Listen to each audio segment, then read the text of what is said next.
Well, no, I just got logged in.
That's normal for me, right?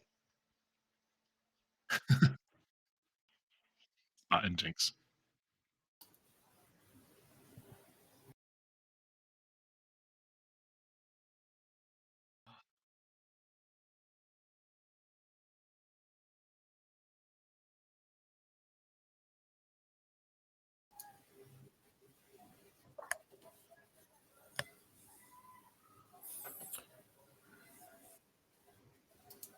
Yes.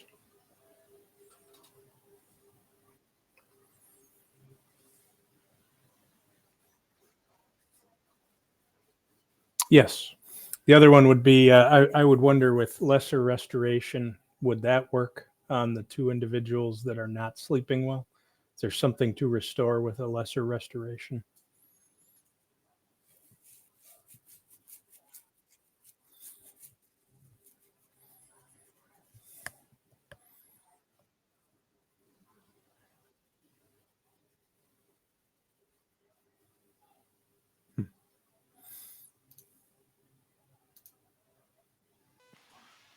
Or as I would usually say, you are more than welcome to try.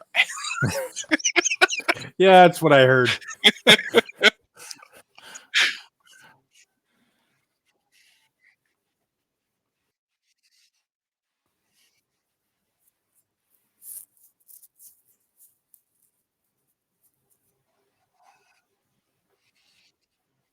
Okay. I will go ahead and on Jinx, go ahead and do lesser restoration.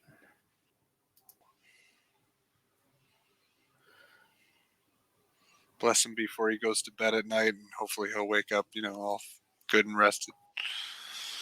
Trying it. We'll see what happens.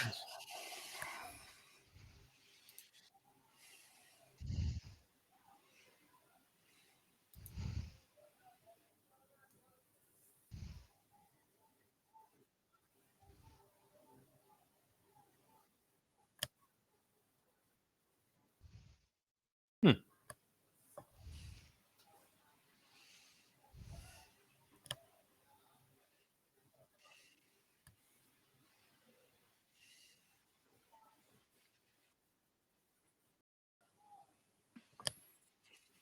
Well, we can hear you for sure. Picking it up through what? Video Like camera? OBS not picking it up? Yeah. Try Yeah. changing your OBS to find it directly. Yeah, It that's what usually I'm helps doing. me. Let me see. And Microphone. sometimes Okay. it doesn't like the default. Okay. There it is. Apologies, everybody who's watching, listening along. For some reason, yeah, OBS, the default microphone in OBS was no longer matching properly. My apologies. If you would like to listen to a recap leading up to this point, you can find it on linked to the various to Twitch and to YouTube. There's the website for Holistic Health and Happiness and the Play Without Ego channel, and on all of our recaps are available there. So if you need that, it's available. My apologies, but looks like everything's fixed now. Excellent. Thank you. Not that far in. If you want to do the recap at the end, I don't care. No. Need to keep going. You guys got the recap.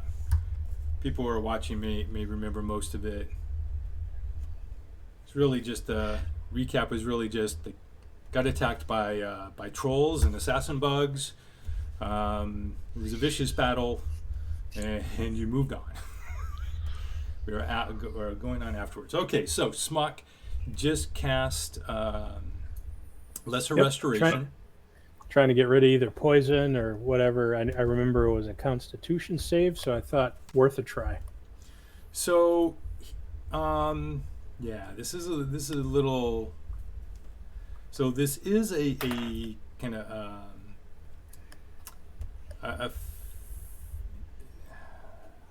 it's not like an official curse or anything. So What we'll do, how we'll do this, is the magic infuses Jinx,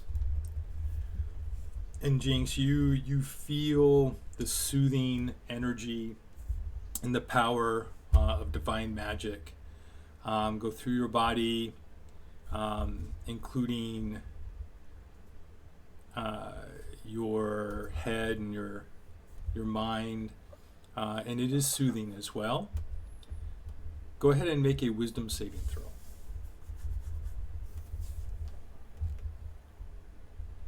Great. Your worst one. Now, No. Okay. no, Whoa. I can't roll much better. Yeah. Wow. You,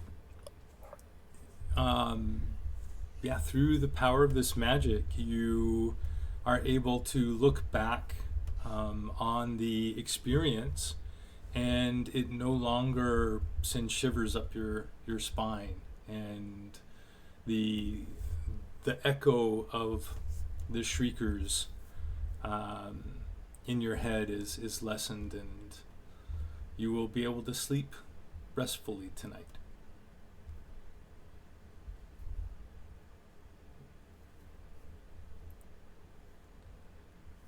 Yay.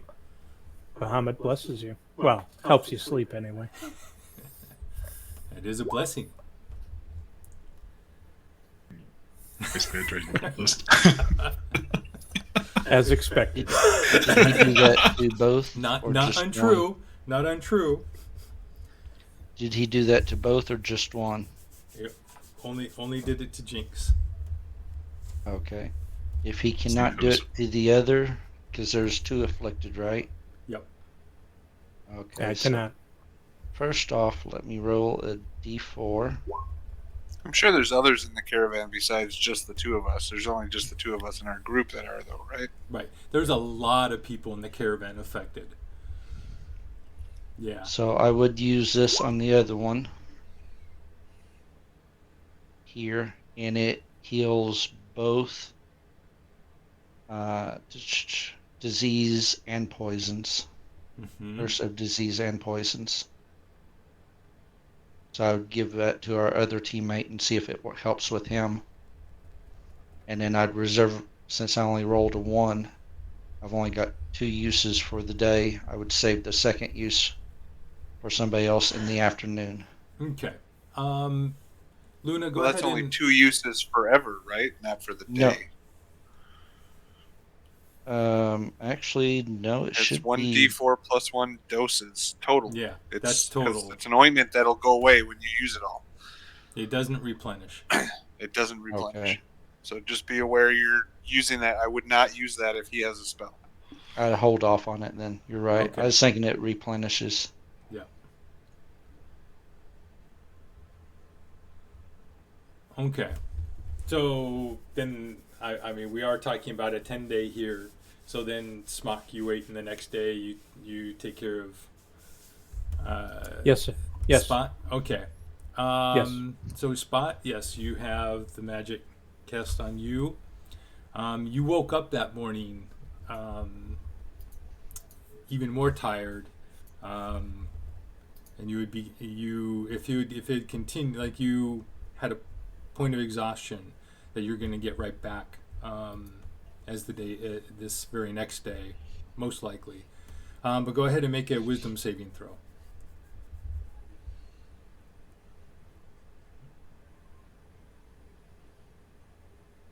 Normal roll, right? Yep, just a Before he normal rolls, can I technically give him inspiration for it? Never mind. roll. I have a +4. I'm good. Doesn't need it. and Nice rolls. yeah, really nice rolls. Yeah, so the power, the blessing of Bahamut has cured both of you from the nightmares and the caused by the screaming of the shriekers. It's easy to tell after the first few nights who has been affected within the caravan, and it's literally about half the caravan. About neither of the two cult leaders, but about half of the guards and drivers, and about and around half of the rest of the caravan. And so they begin looking very, very tired as they when they wake up each day. I'm going to make just one. Ooh. One of the people affected happens to be Kashara, who is the other guard with Alamir and Luna, who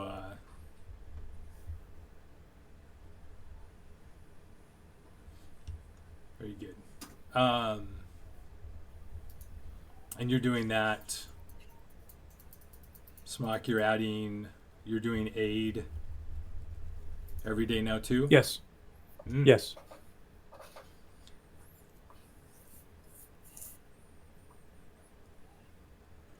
So you're giving 8 temp each day plus your ad. This is Yep. Okay. So the way this works, Yep. so because the 8 and the 8 don't. No, 8 and the the 5 5 do the 5 HP is not temp. correct. No, It's I supposed to understand. brings the max up. Yeah, it brings Correct. the max up for by 5 and gets them 5 hit points, and then you Correct. get 8 above that. All right, 13. that's what Right. I was right. It's the 8 plus the 5. That's what I was. So it's 13 total. Just validating Yes. that, because that's what I had in my mind. Okay. Yeah, it's an expensive spell, but considering, yeah, that's what this guy would definitely do. Okay. Very good. Then now let's see. So I'll just adjust. Okay. So Hit I'm at a point max 38 instead of a modifier 33 plus 8 temp. 5 Sweet. and temp 13. Okay. So got it.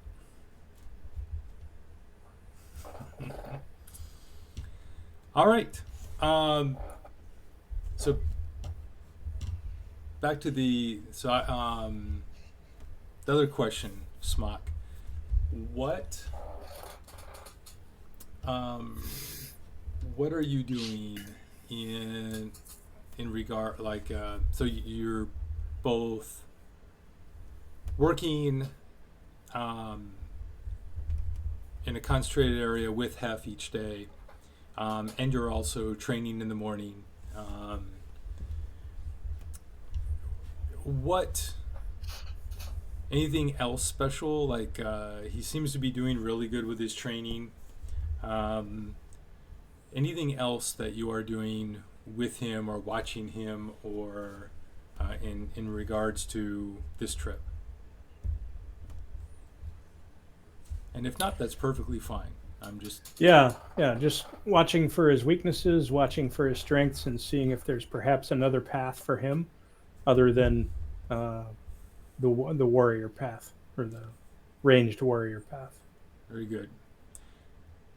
And do you watch him a little more closely than you would other people you might work with while you are guarding the caravan during the day?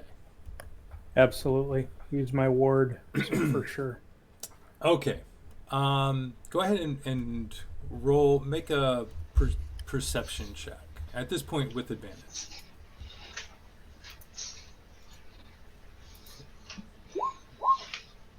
Very good. I mean, you know his history. So, seeing Hef watch the cultists and keeping an eye on them is just expected. But now, at this point, you begin to notice him, and he's very careful. not open. It's surreptitious, and just passing glances as he looks around behind, and his eyes will hover over. But you do notice that there is one particular cultist that he continually watches, and and it's actually it's one that rides with the driver in the cult wagon in the second row. So that's basically two behind your wagon and on your side. And he very often will look over his right shoulder, back, and just kind of he'll do a glance, but you can tell that you believe that that is what he's doing, is checking up on that particular individual.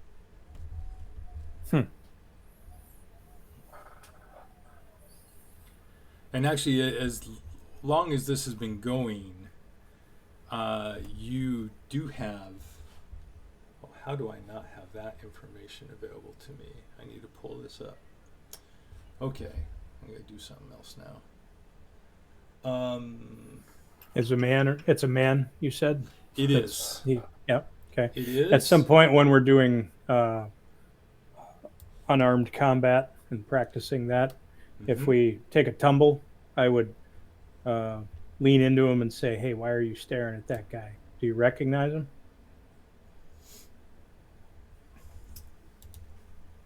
So, and you do know that person's name. Let me get down here. Hello. Right here.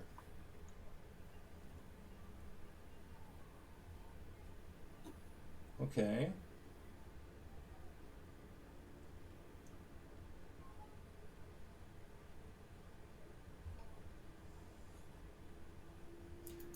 I seem to have deleted that person's name from the list.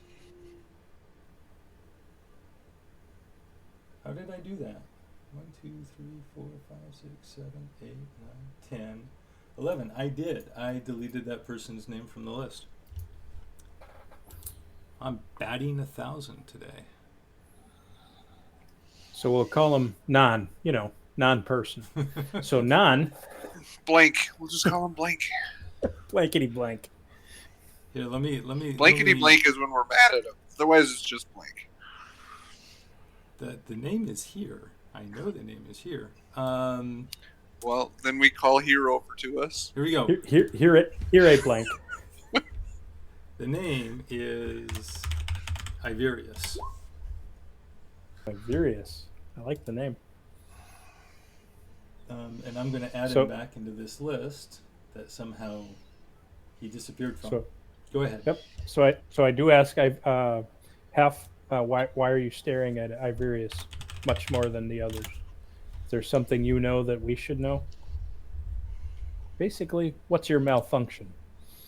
His daddy. He and this is during Maybe. training, you said? Yes. Yeah, I would do it so that making sure only he could hear it.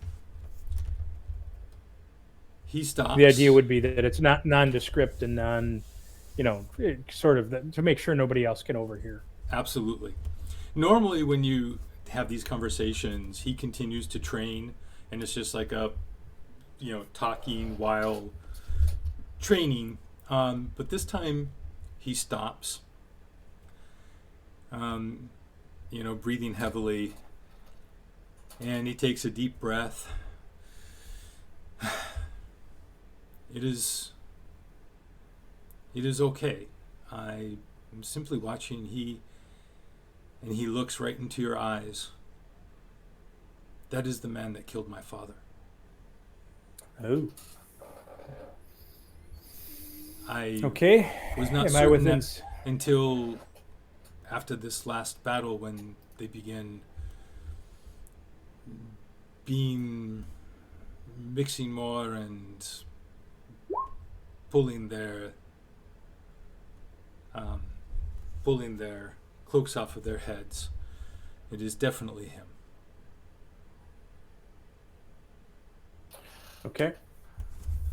At some point, then, when I'm within 30 feet of that individual, I various. Mm-hmm. I will cast a um, divine sense, and yes, I check for 6 fingers. Are you the six-fingered man?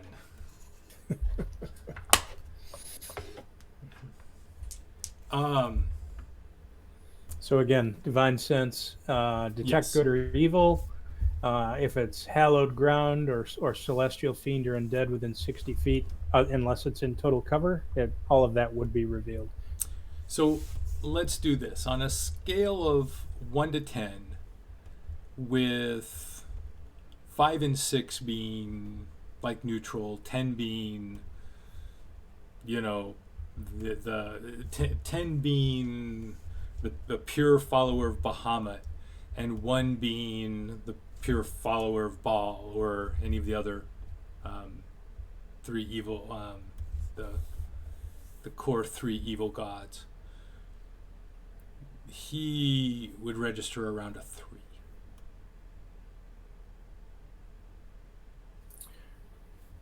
So So in, you know, definitely on the evil side. But you've seen worse. Certainly someone who is willing to hurt others for their own gain. okay, thank you. Yep. So, all right. So I do tell the group the next chance I get that that individual is on the evil side, half knows him and half has history, as in, looks like that's the person that killed his father. Very good. All right. Then let's jump into our 10-day activities. Jinx, what do you have in mind for the 4th 10 day?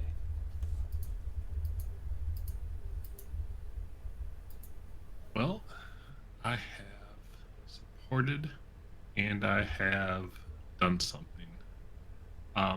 I want to spend my 10-day trailing another round and giving them inspiration to give them a D8 to their rolls. Okay, so you're supporting someone at this time. Yep. Luna, is there something? Oh, I'm sorry. Go ahead, Jinx. I was gonna say, I guess it all depends on. Actually, I'll tell you what. I would support our thief. They usually had a warhorse. Also, because I felt bad about his warhorse falling, so I would be the supporting him. So whatever action he does, I want to provide the support and give him the extra D8 roll. To who? To our thief, Smuck. He's the one that accused me of being a thief. So I mean, Got it. Got it. Very good. Okay. I'm just gonna go around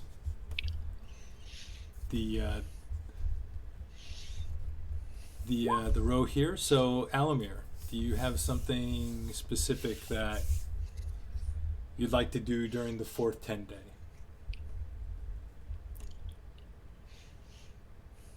You're muted, sir. Just testing you. Read my lips. If I look at our little shindiggy here, this is our 3rd of our 10th, so we're about to hit halfway. The question I have is, are we getting to Daggerford after the 4th 10 day, or is the 4th 10 day in Daggerford? At the end of the 4th 10 day, you'll be in Daggerford for a couple. For a Okay, day so and a we half. will arrive then. Got it. Yes. So then, what I want to do this 10 day, I know I've been working with the Teamsters, both the cultists and regular Teamsters. I'm gonna have a chat with the lady who, not Larissa. What was her name? Not Carissa. What was her name? Let me open it up. Kashara. Kashara. I'm going to have it can be a one-on-one, but I'm going to go have a friendly conversation now instead of through messaging, through actual verbal Oh of, no, you're talking about yeah, that's what I'm Fedurla. talking. Fedurla, yes, There you go. the second in command for the cult. Got it. So I'm going to have a nice chat with that one with intention of finding out. They know we are the heroes of Greenest. They've already said so. They know who we are. But what was the long drawn out look for, and is there anything I can help her with? Hmm. Very interesting. Okay, so you are working on a direct relationship with Fedurla. Very good. All right. Um, Can I assist with that since she likes me? yep, Or absolutely. So, Spot is assisting. So then Alamir. See, we're up to T4. So Alamir, um what skill are you going to be Well, attempting to see, I don't use? know if this. I don't know if this would be. I'm not looking for. I'm not. I'm not trying to persuade her. I'm not trying to force information, intimidate. Is there such a thing as investigation to investigate to find out? I know investigation is usually mechanical, but It what would is. You that you be then? can that's do usually a that, persuasion. but usually this would be a persuasion. Okay. I will, but I'll say because this is over a 10-day, um, you can use multiple conversations to get her to talk about various different things and use your investigation ability to put pieces together to find out what you're really looking for without having her say it directly. Does that make sense? Okay. It does.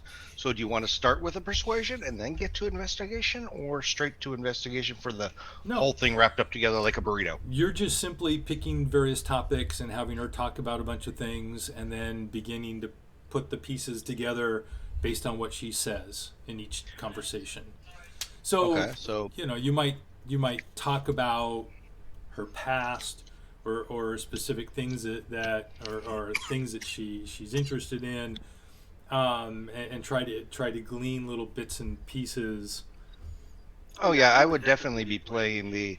Oh, that was a good job against the blah blah blah when we were fighting the who's he what's it and the thingamajiggy. Add those in because everybody likes to have their backs padded here and there. Yep. So, with Spot helping you, go ahead and make an investigation with advantage.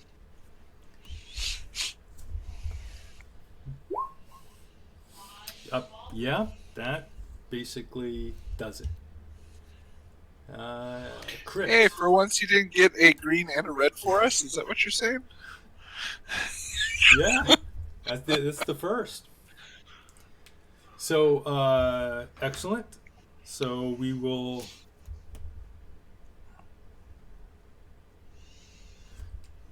Fantastic. And we'll come back to that. So, next, Spot's helping you. So, Luna. I'm open to ideas from the crew on this because I've already used my wild shape on one, so that won't be effective again, will it?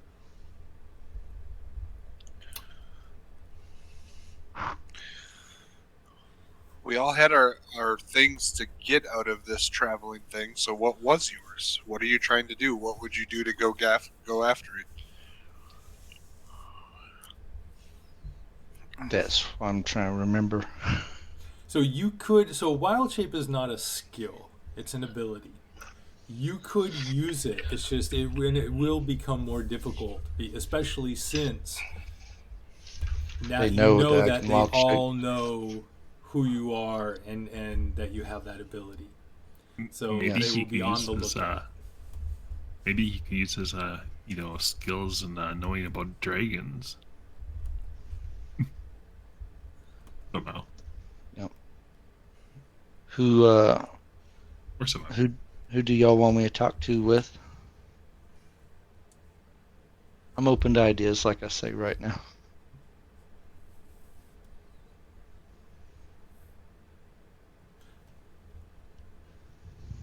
Jinx's suggestion is actually that could be Drag. really interesting to share to talk about not dragon knowledge with you know and one of them you would figure both the two leaders in particular may have met dragons So I could being be actually increasing my dragon knowledge while getting stuff out of them too, potentially. or at least using that knowledge to as a way to Ingratiate. ingratiate and maybe see really what experiences they've had and what they know, That sounds good. I'll try that. and possibly with Neron, the leader himself. Okay. I'll definitely try that. Want me to roll, or Yeah, go ahead and roll your dragon knowledge. we'll see how today's going. Not bad.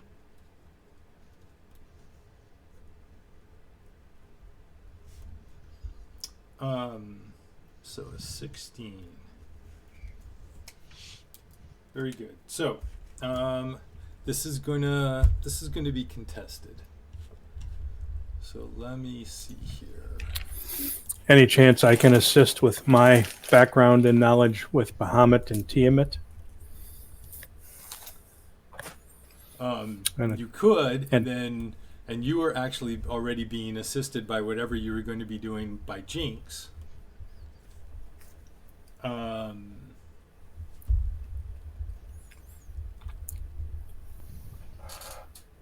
So we can't do something and assist with other things, right? It's one or the other.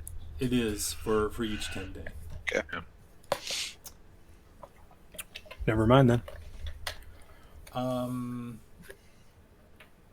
So here he is. This is going to be, yes, look at this. It's actually,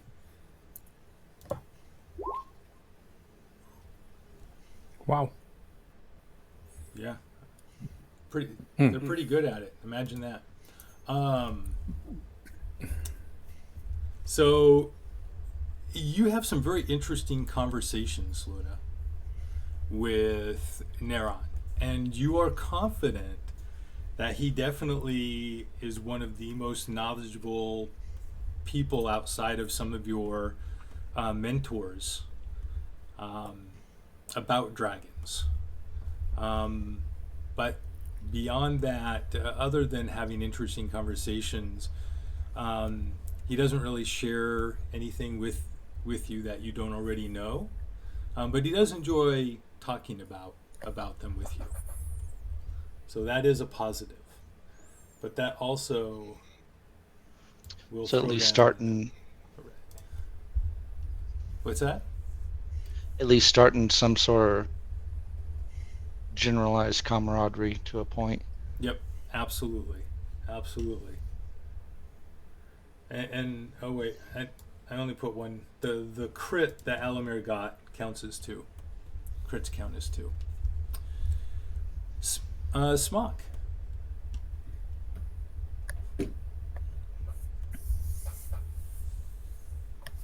What would you like to do with Jinx assisting you?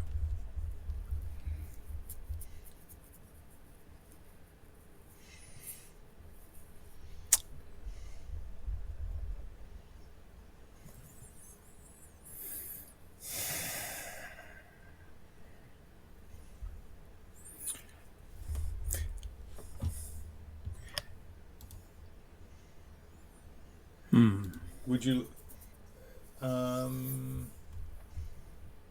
would it help to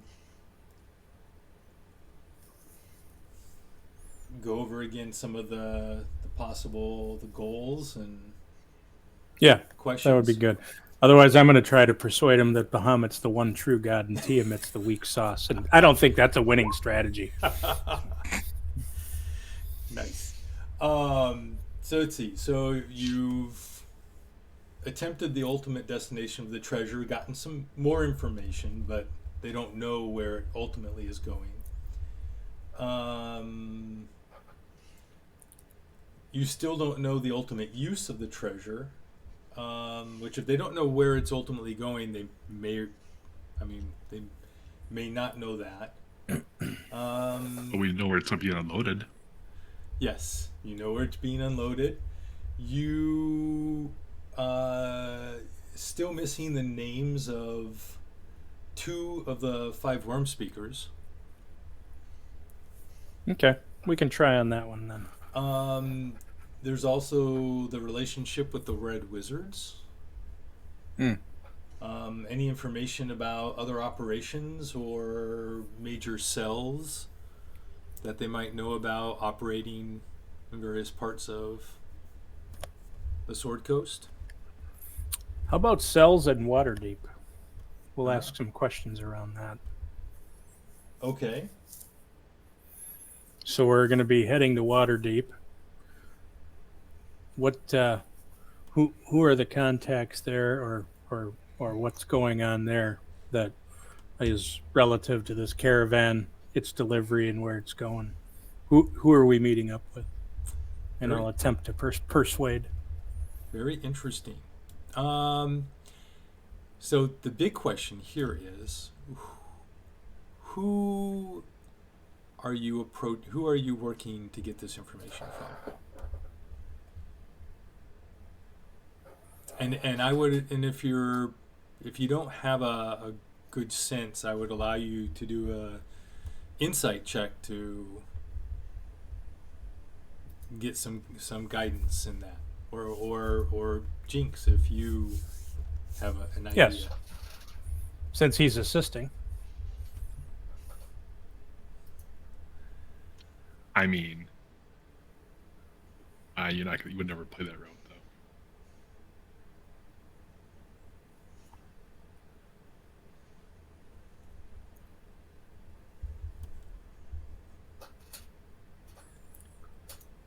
Naren?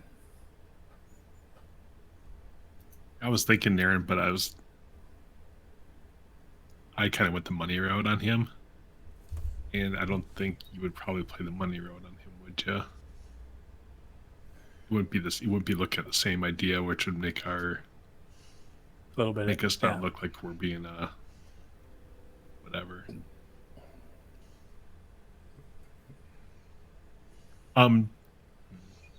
I can't remember. Did you help any of the guards or any of the people during that whole fight on their side? I don't think you helped any of them. Now he was pretty much in the middle, not and nowhere around the cultists. Yeah.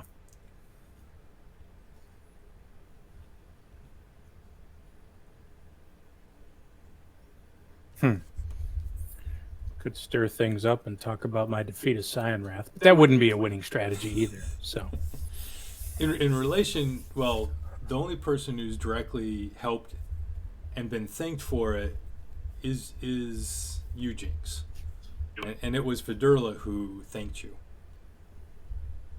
Yeah, we need that kind of stew.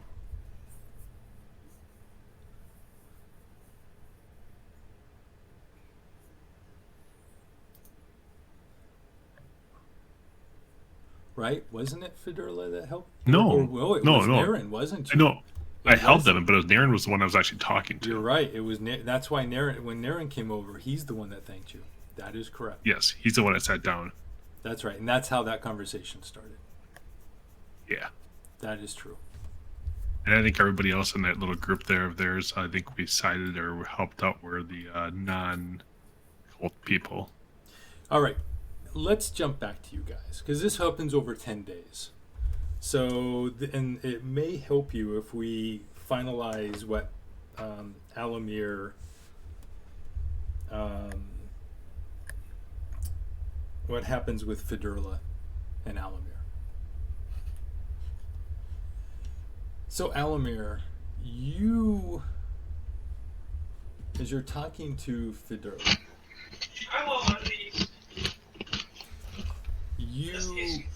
we're not going to get too specific because you don't have a third success yet. Mm-hmm. Like any of the information that you need, like necessary that you've been looking for about the treasure and the ultimate goals and the cult, but you do gather some very interesting information about her in particular. The first of which is you are confident that, and not that this is a surprise to you given how she reacted in the beginning, she definitely knew who you were as soon as you walked up. We hear your background, sir. Me specific? Yeah, Alamir, we hear what's in your background. Okay. All right. Just so you know. Everyone in the party, like she knew each and every one of you, when um, by sight, and not. She doesn't reference that knowledge in relation to the raid, though. But somehow she knew.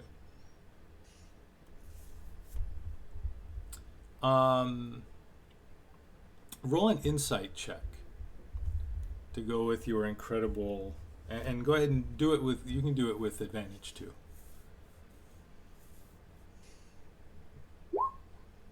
Okay, 16.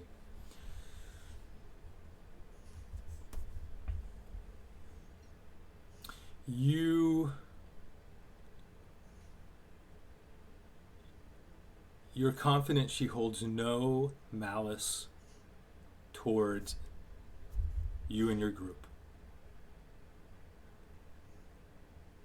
which you don't feel that way about Naren and any of the other cultists. But for whatever reason, it's as if she is kind of interested in your group and in seeing you succeed.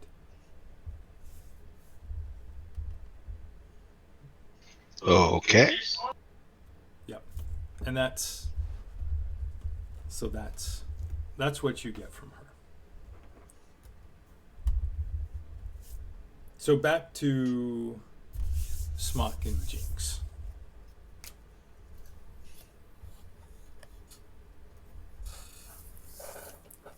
How would you like to get this information?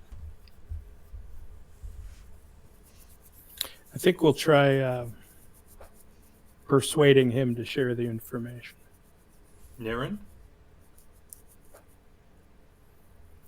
The leader? Yes. Okay.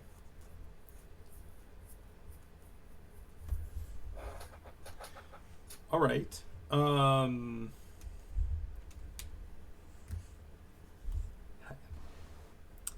How are you?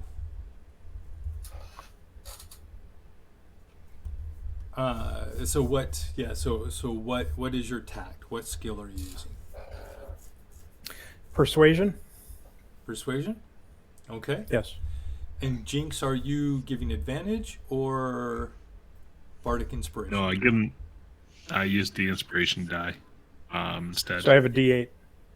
Yep. Yep. Which in theory is about the same. In theory, on average, would be the same, but has the chance to be better and worse. So interesting. Mm-hmm. Oh, but you rolled it already, so that's the what you're giving him. You did roll it.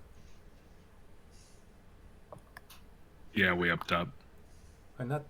Just a few up. Yeah. 8. So and you rolled that when you said you were going to be assisting him. So yeah, so you get to, so Smock, you get to add 8 to whatever you roll for your persuasion. Okay. Let's hope it's okay. All right. 23. So 23.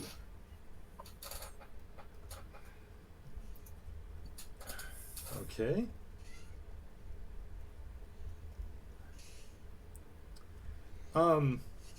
All right. So that 23, that is the third success. So Swat, Naren is certainly, uh, you know, willing to talk and about various things, but you can't get him to open up about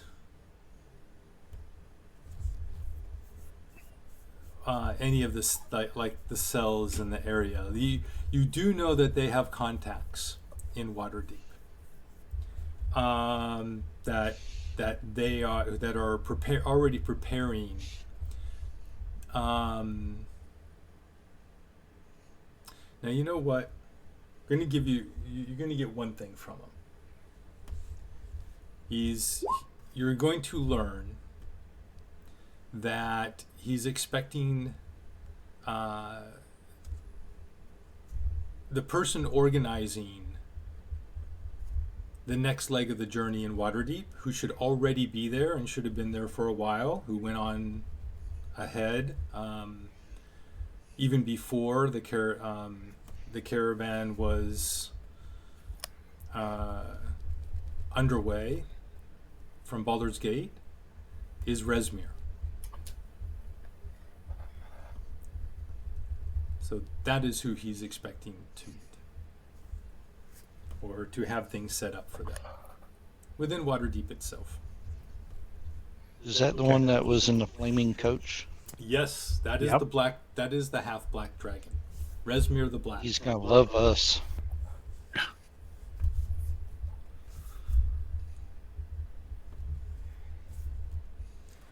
So, you do find out more than that, but not from Naren.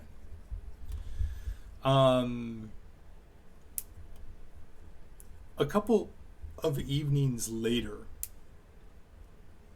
after,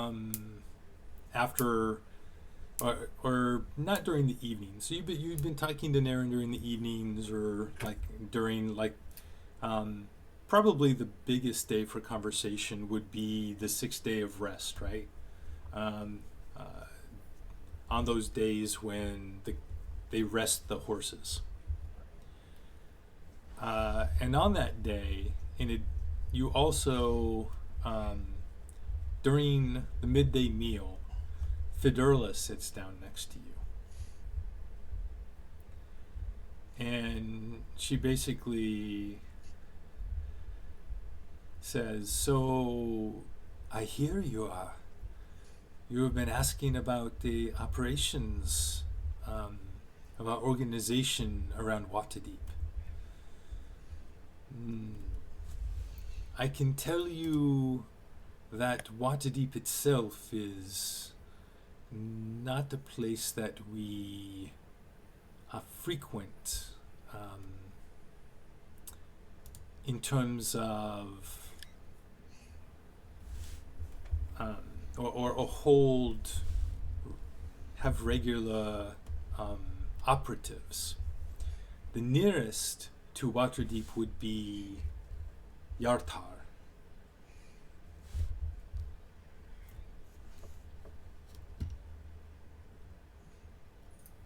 As in, the normal operatives are in Yartar. That's the normal place you guys go. The closest to Waterdeep, yes. Okay. And if you are unfamiliar, that is to the west and northwest of Waterdeep, or east and northeast of Waterdeep. Yeah, northeast. It's northeast. Okay, so it's further north Yeah, than I thought definitely. in my head. Yeah, So actually, it's like maybe even let's do this. This is the easy way to do it. So here's the map. all the And- road north. Yeah, that you're right. So East, north? Yartar is up top. Like 1 o'clock, maybe even not even. Yep, exactly. Yeah, a lot more north. I thought for some reason Red Larch was further east than than that. There's different maps. This map has it laid out differently, but yeah. Are you displaying a map or something, or I'm sorry. I'm looking at one. I can. okay? I meant here. It Yes. just sounded like you were displaying. Okay. Yeah. So up here. It's also in your. It was also in your Waterdeep. folder. Yeah. So yes, from Waterdeep, it's just north by northeast. So that works. But that's where she says is the closest place to.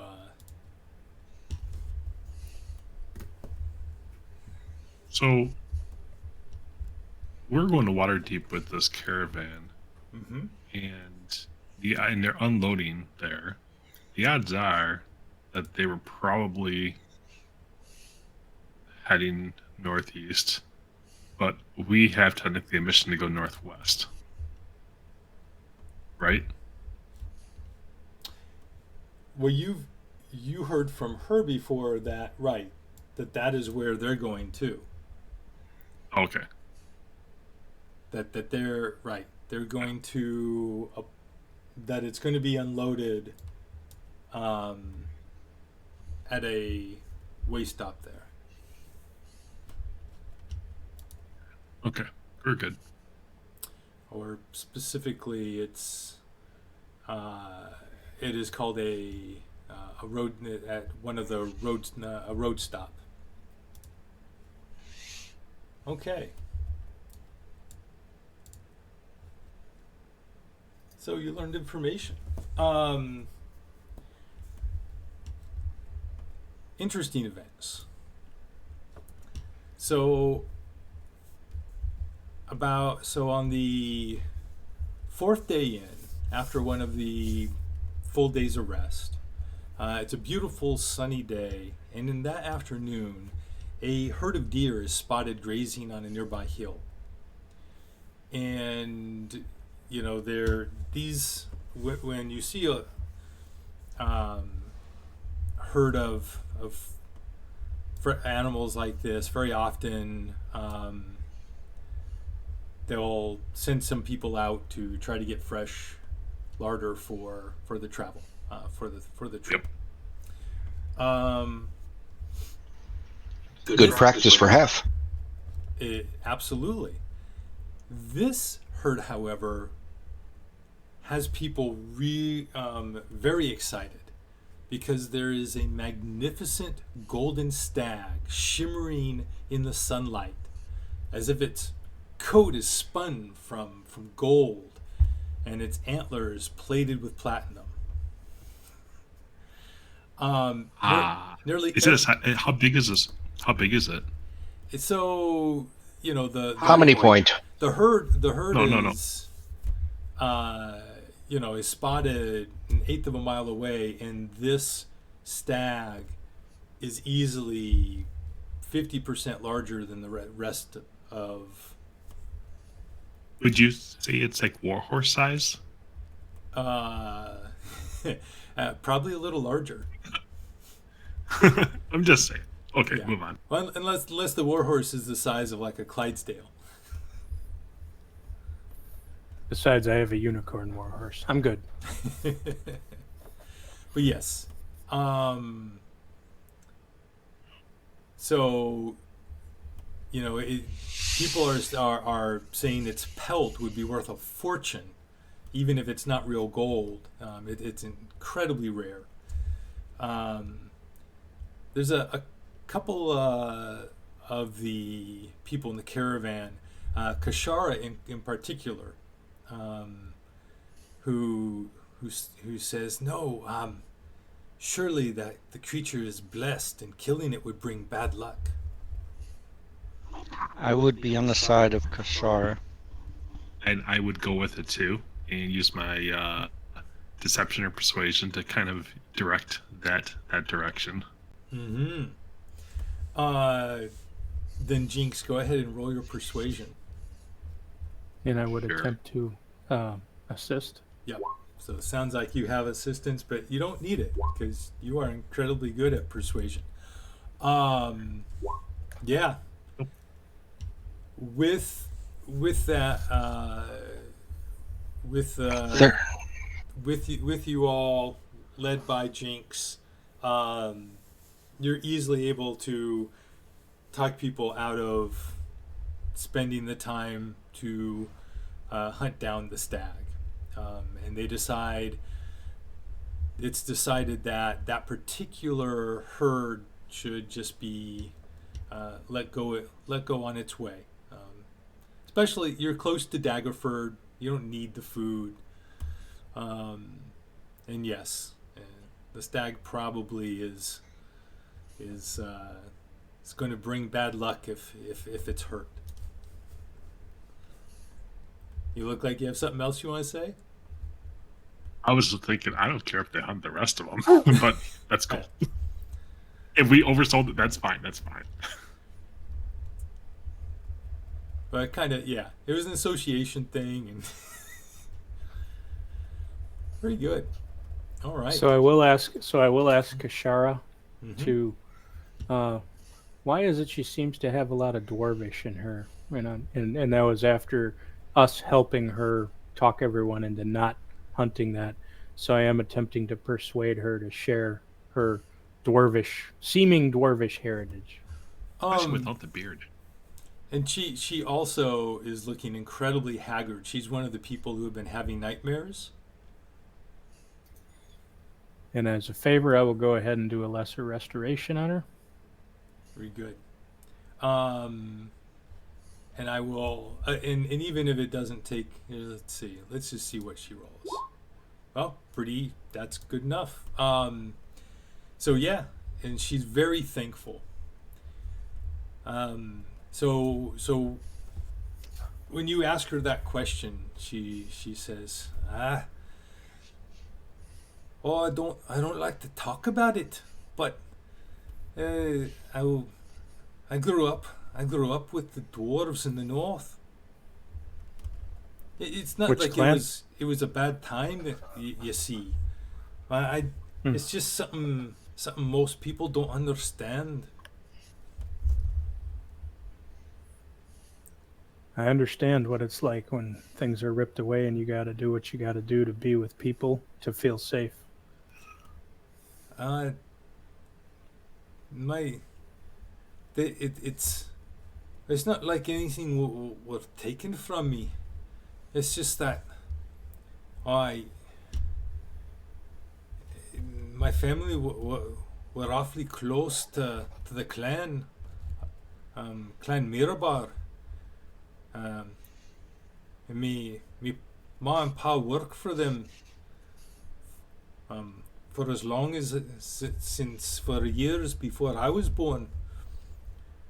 So it was like we were part of the clan, even though we were looked at and treated a little different. It was still they were still like our kin.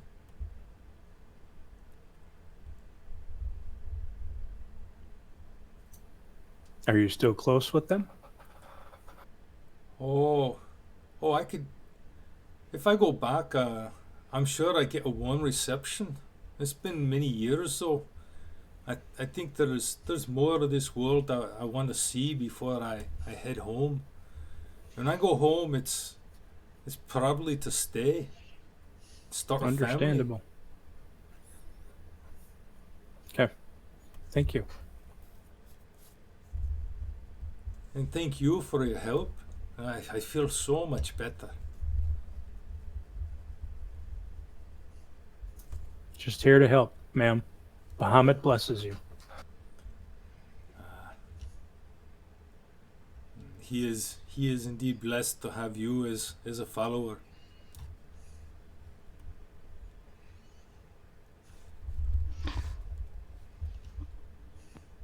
So, towards the end of the 10-day, you are even though you haven't helped there's a lot of people really like tired. You can't help everybody, obviously. You're going to do one a day, but some of the people begin to come out of it on their own. But there's a few still who are really tired, um, including there's three of the cultists uh, and another four of the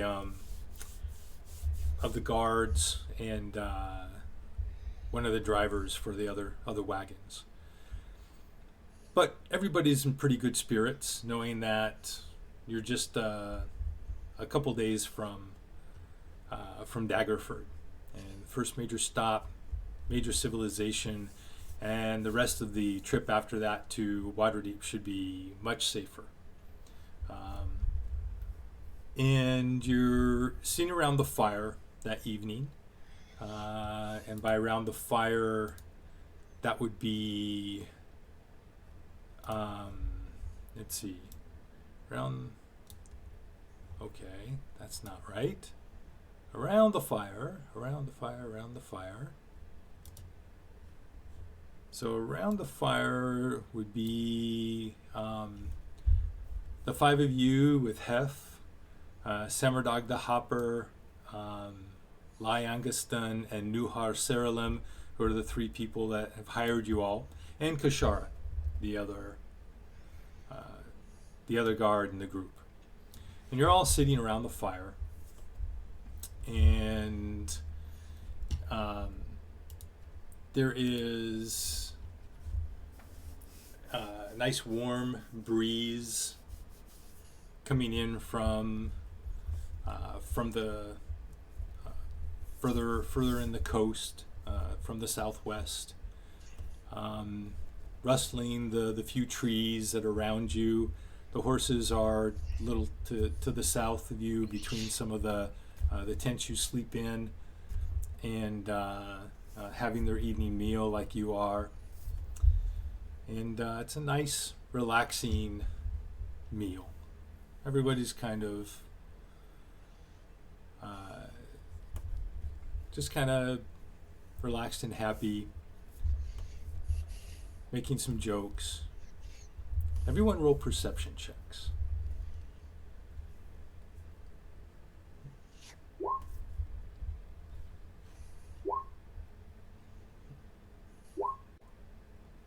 Exactly like I thought it was going to. Luna, you are the first. I guess I could, not that it matters. Yep. Luna, you are the first to notice in the corner of your eye, to your right, you're like, you feel something, there's something wrong about the area. There's something changed in the sound of the nature around you. You don't see anything, but you notice, your ears pick up a slight change in the sound of the birds and the creatures, the crickets that are beginning to stir as the sun is getting low in the horizon. Something is definitely off. I definitely call the others' attention to it quietly.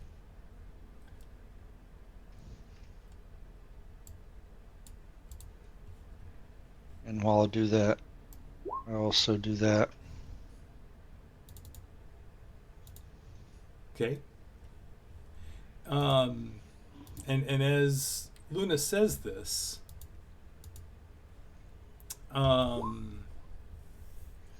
Alamir and Spot and Hef all notice something beyond the edge of the trees and the edge of the encampment to the northeast. You see a rolling, thick rolling fog, just slowly rolling itself and growing towards the encampment. Is this like that fog we saw in the city a while back? Hmm. I'm trying to remember what that fog was. So wasn't that just the evening fog, or was that something else? No, that was the one that was rolling through, and they were using it to. Oh, right, Let right, everyone right. You're know. talking in Hill's Edge. Wow, that was way back. Um, Yeah, no, it's although it honestly and truly, yeah, it is that it does remind you of that. When you see it, when you look over there, yeah, you're and because you remember that was being magically created and controlled and moved through down through the city streets. This fog is acting very similarly. does it have a certain width? Yes, it does seem to be kind of growing and rolling out, but it is. It looks like it's no more than about 60 feet across, or 80, around 80 feet across, and it just slowly like one side then the other, just kind of like it keeps almost like shimmering, growing. Um, in like four different areas, like 20 feet of it at a time, like moves forward. I was gonna say, in that case, I'd mention that I feel like I've seen this before, and grab Kalahara, since she's sitting right next to me, and just be like, we gotta get out of its way at least. Okay. Everybody go ahead and take an action and move if you'd like. So which direction is this coming from? From the upper right. Okay. Although now you're looking around, you now see another one coming from the lower right. Uh-oh. It's a How little high further does away. it get? Uh, How th- high? that is a really good question. It gets um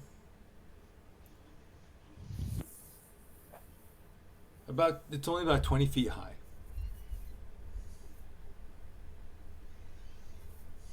Just still pretty tall.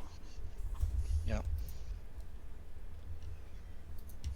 So we don't have any rocks or anything. Alamir announces it and says we need to get out of the way of this. Yeah. So I'm gonna grab Kalahara and kind of, I think going back to the straight west is our best bet. If it's rolling up and they're kind of crisscrossing, would it mean that we should be able to avoid it just by being, out of it? Yep. So yeah, Just by Hef is touch. will grab his bow and move down. Kashara will follow you as well.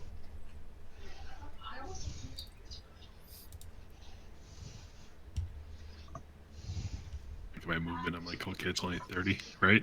Only 30. It's Right? only 30, but you said we get a full action, right? Ahead, so you can use your double move. You could double move if you'd like. Yes. So Hef will move back. Up on my horse, and I ride away.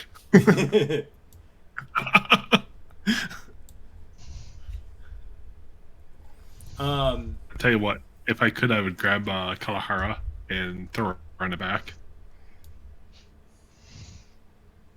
If that would be a possibility. Just to get her out of that way. I know she's an archer, so she doesn't. I'm sorry, I had to be right back.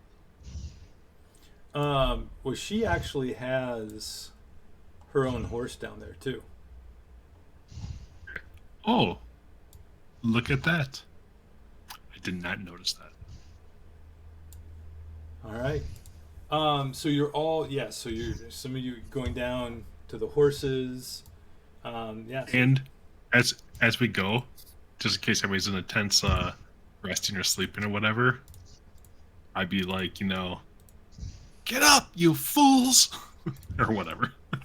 I would tell my steed in common to go ahead and assure the rest of the horses to follow, and then I'd grab all their reins and make sure my steed, would be leading those other horses. so as you do that, the fog rolls in over the top. I get up here. And you notice as you're heading to the west and you're yelling out, and the rest of the other camps fires are beginning to stand up and look, and they begin to point. They go, "Look there! No, look over there!" And they're like, the fog is surrounding us, and you see other areas of fog coming in from 2 areas on the west side as well, going towards the rest of the encampment. I think we should either charge one of the fog banks or just try to excel through it, or And dimension door up and dimension door past.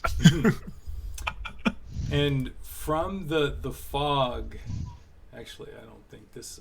Can I do this even? Maybe I can do back. There we go. From the edge of the fog to the northeast, you see a giant step to the edge of it. So you see this huge giant.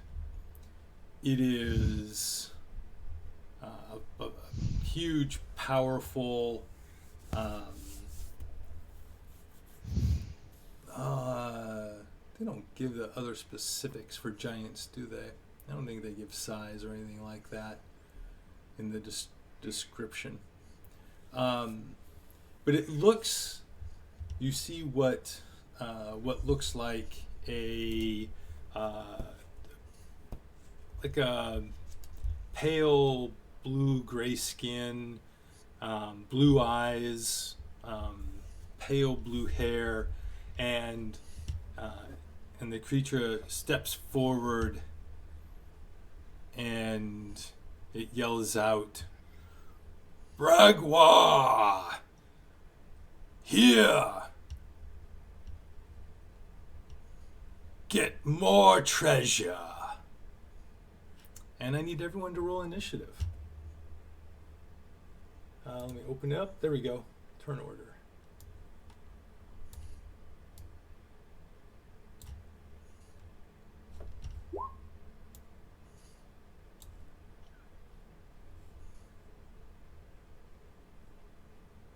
You guys were there. Let me do her.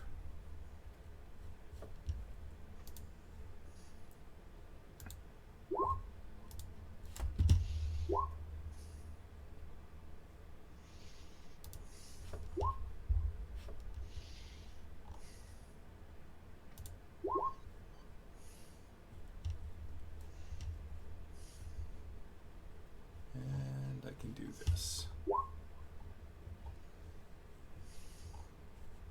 Okay, someday I can do this.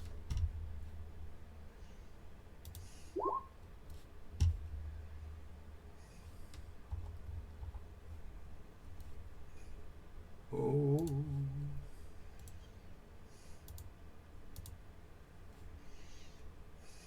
Okay. Roll. You know, if the giants get the gold, it sets them back. 1, 2, 3, 4, 5. Who isn't in here? You know, you're not wrong. Elamir.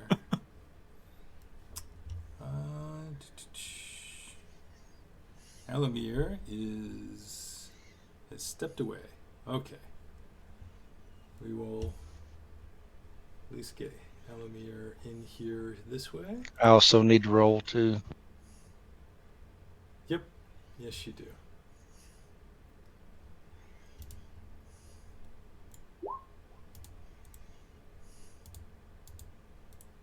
Oh, the wrong one. Okay. Here, someone Someone roll a d20 for Elamir. Luna, you want to do that? Good job. I'm pretty sure his dex is +2. It's not gonna. Although that's probably because he's not here. We're gonna do it this way.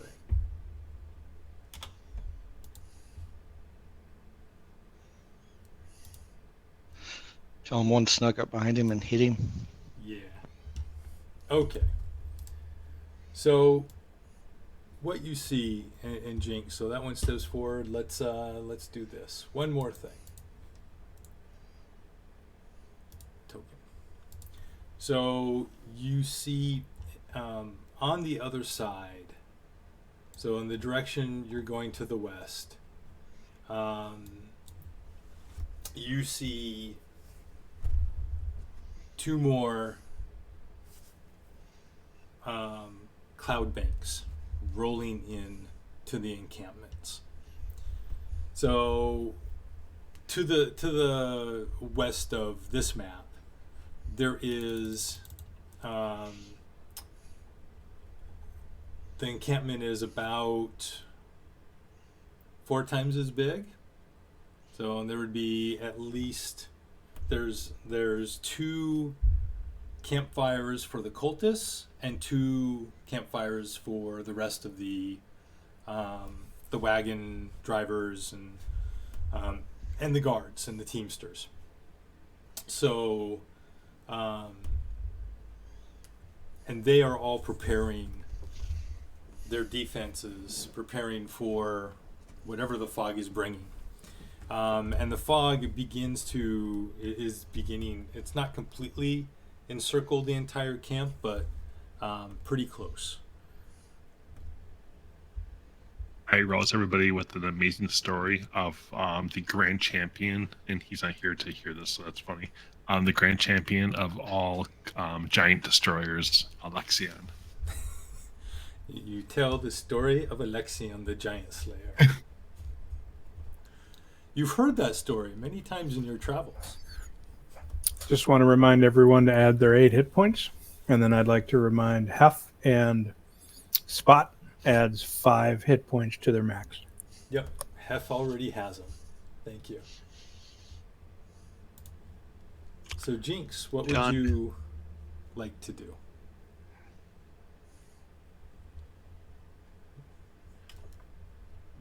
Well, apparently we're all running away, but we're all going to be meeting in the middle anyway. Is it safe to say that this is still the closest one to us? I'm assuming. The one up here. It's actually the only one that you see. It's the only one. Yeah, but is this the closest? Is this the closest bank? I mean, the banks look like they're really close over here, so it feels like they are banks that start over here and one over here. So that's what I'm trying to figure out. No. They would actually be, if you want to send, like, the other banks are further away than these two. They would actually be 4 times further away. So imagine next to this map, if you expanded this map twice as big or twice as high and basically 4 times as big. Imagine 4 of these maps put together. That's what is to the left of you for the rest of the camp. So it's probably going to... Okay. Awesome. So in that case, being this surrounded and everything else, I would throw out the idea that I believe there's going to be giants in each one of them, and our best bet is to fight our way through and charge this guy, because quite honestly, he's the first one we see, and it might be our best bet to just attack him head on. Okay. And I yell out to keep on a color har. Sorry. I yell out to her, and I'm going to give her inspiration so she can have a fairly decent shot at the guy. Excellent. I will give her. Why can't I grab inspiration? There we go. I got to move myself off the border apparently because I can't pull it otherwise. Okay. That's my bonus action.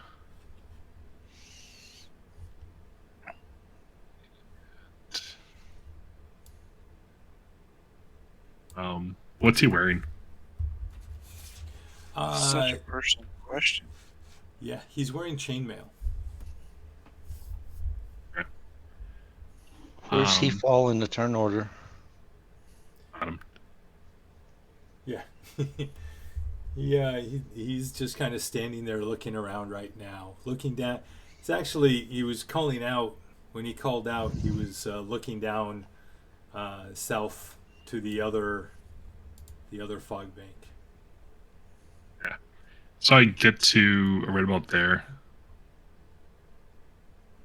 Okay. and I will cast heat metal on his armor.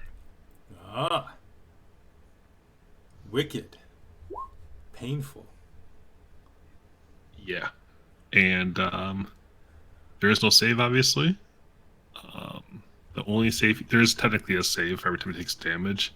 And that's a con save to make sure he doesn't drop it, but he can't drop it. Or he take disadvantage on attack rolls or ability checks. So it does initial, and then it's bonus actions for me after that. But you have concentration to do that, right? Yeah. So he'll take 12 points and do a con save to try not to have disadvantage later on. Okay. How come? Where's the? All right. Could be his best save. Do you know any Yeah. curse words in Giant? I know nothing in Giant. You might hear some in a second. Concentration. All right. Let us.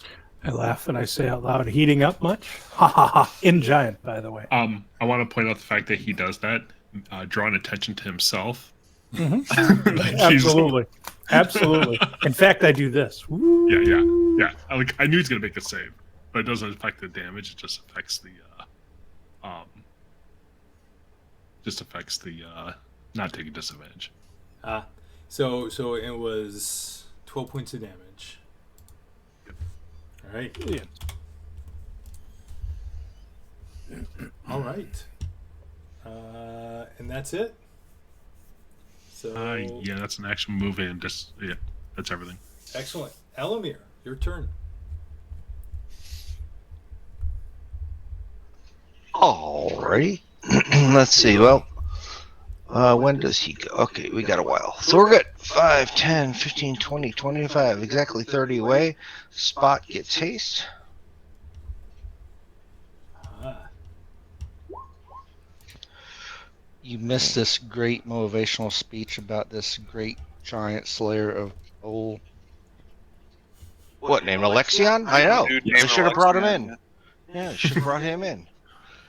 With his giant killing sword. And then I'm going to move 5, 10, 15, 20, 25, 30. 5, 10, 15, 20, 25, 30. Okay, get back out there. Oh, we can't go between the tents, can we? yeah. No, you can't. Not easily. Like maybe between these two, but it. Well, that's what I was wondering. Yeah, I mean they are. I These can't. two are separate tents, 15, 20. but these two. Because I could get to here if I could go between. It would. You tell me where to go. You- Or if I you have to could- work it, I could go here. You could attempt to go through with an athletics check. Okay, let's just see how athletics he is. Sure you don't want to go with acrobatics? Yeah, I'm sure. It Okay. is athletics. Yeah. You. All right, so he's not going that way. He's going to get halfway around now this way. No, no, right. no. You were trying. He wastes You said you were trying. So right, but that wasted 5 feet. I couldn't get through. No, but what? So what that did is no, you were able to get through, but each Slowed of me these down. squares count. Gotcha. Yeah, it became So difficult that's terrain. so I came out here. Yep. That's fine. Because I don't think I can come out there, so we'll just push me right there. Okay, that works. works. That's his whole turn. He hid. That's his job. No Okay. displacer beast. No displacer beast. No. Baby Haste. displacer beast. Get it right. All right. Yep. It is Kashara's turn. So she will go ahead Go and grab some water. Be right back. 1, 2. She will ride her horse here up next to Jinx and shoot her bow. So, Kshara. Over here. So she is going to.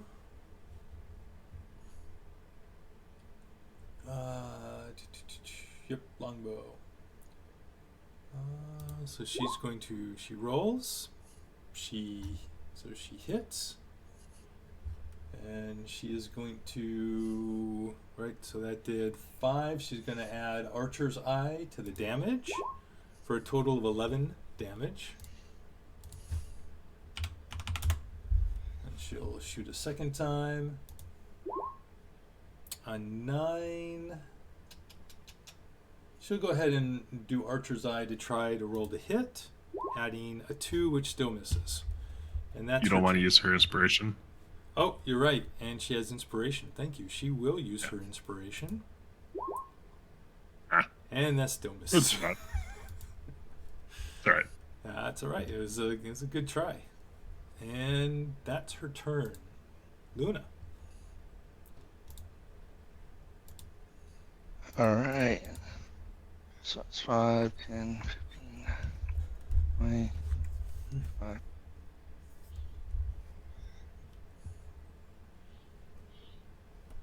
Make sure I'm going the right distance.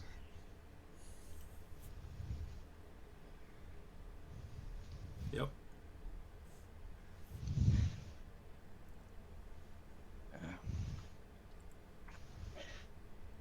And that will be good. Okay.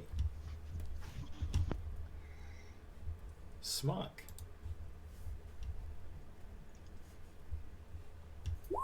All right.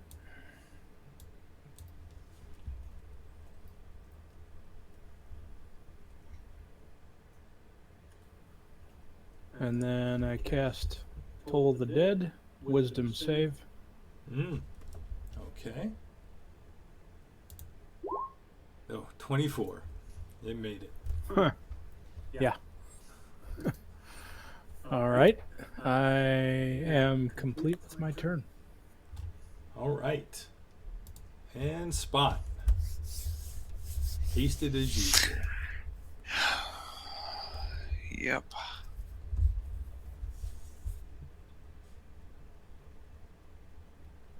Yeah, I gotta move this thing around more. Sorry for not being here, but I'm assuming we see really, really tall, cloudy-like things. Yes. Otherwise, we think they're. Oh, well. You I don't see know their you cloud giants, see there are a total of Do they 4 say- banks of clouds Yep. and 1 cloud Okay, giant yeah. that you see so far. Gotcha. Now, if they're saying anything, comprehending language. So, They yes. the minute they fee fi fo fum, I'm there. Well, one of them did call out in the beginning to its companion. By name? By name, he called him Bragwar. Okay, Bragwar. Got it. Thank you. Is he on No. the ground or is he still like He is- floating in it all? No, he is on the ground. Yep, on the ground, standing on the edge of the fog. You know, I hear fireballs will help dissipate, this fogs.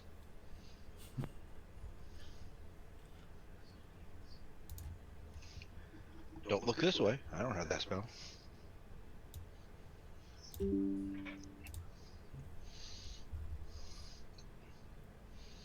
Is that it, Spot? Is that your full? No, it's technically my movement with haste because my movement is doubled, so that's my 100 feet. I'm just debating if I want to just wait for them to come in or if I want to use the bonus action and run up to them. Mm-hmm.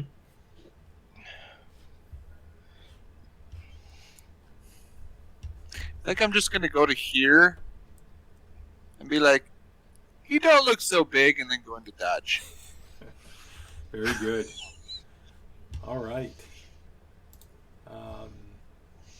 Hef will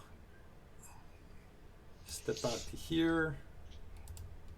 Pretty sure that's easily within the 80 he needs for, or actually 100. It's within 150 for the longbow. So yeah, he's got that.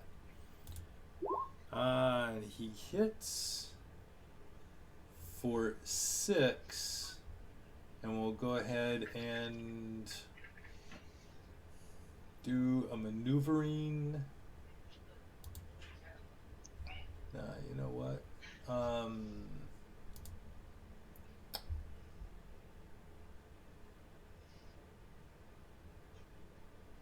Okay, he is going to do a distracting strike. And so he's going to add a d8 to the damage, so that's 7. And the next attack against this creature has advantage.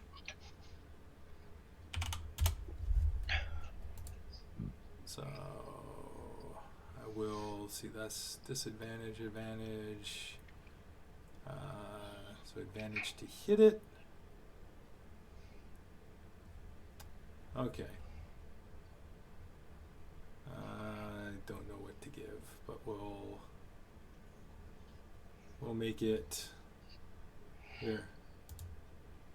We'll just make it pink. How's that? Or orange? We'll do orange. All right. Advantage to hit him. And then Hef will do a second hit somewhere. Longbow. Oh no, he doesn't. He doesn't have a second because he's only level 3. Ignore that. It is now. Not yet. Yep. So let's see.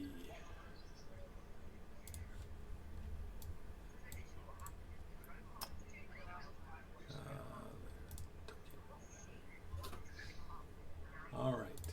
From the fog layer down below. To back. Another fog giant steps out. Let's see. Steps out of the fog. I think he only gets 1. And he has a huge rock in his hand. And he's going to throw it.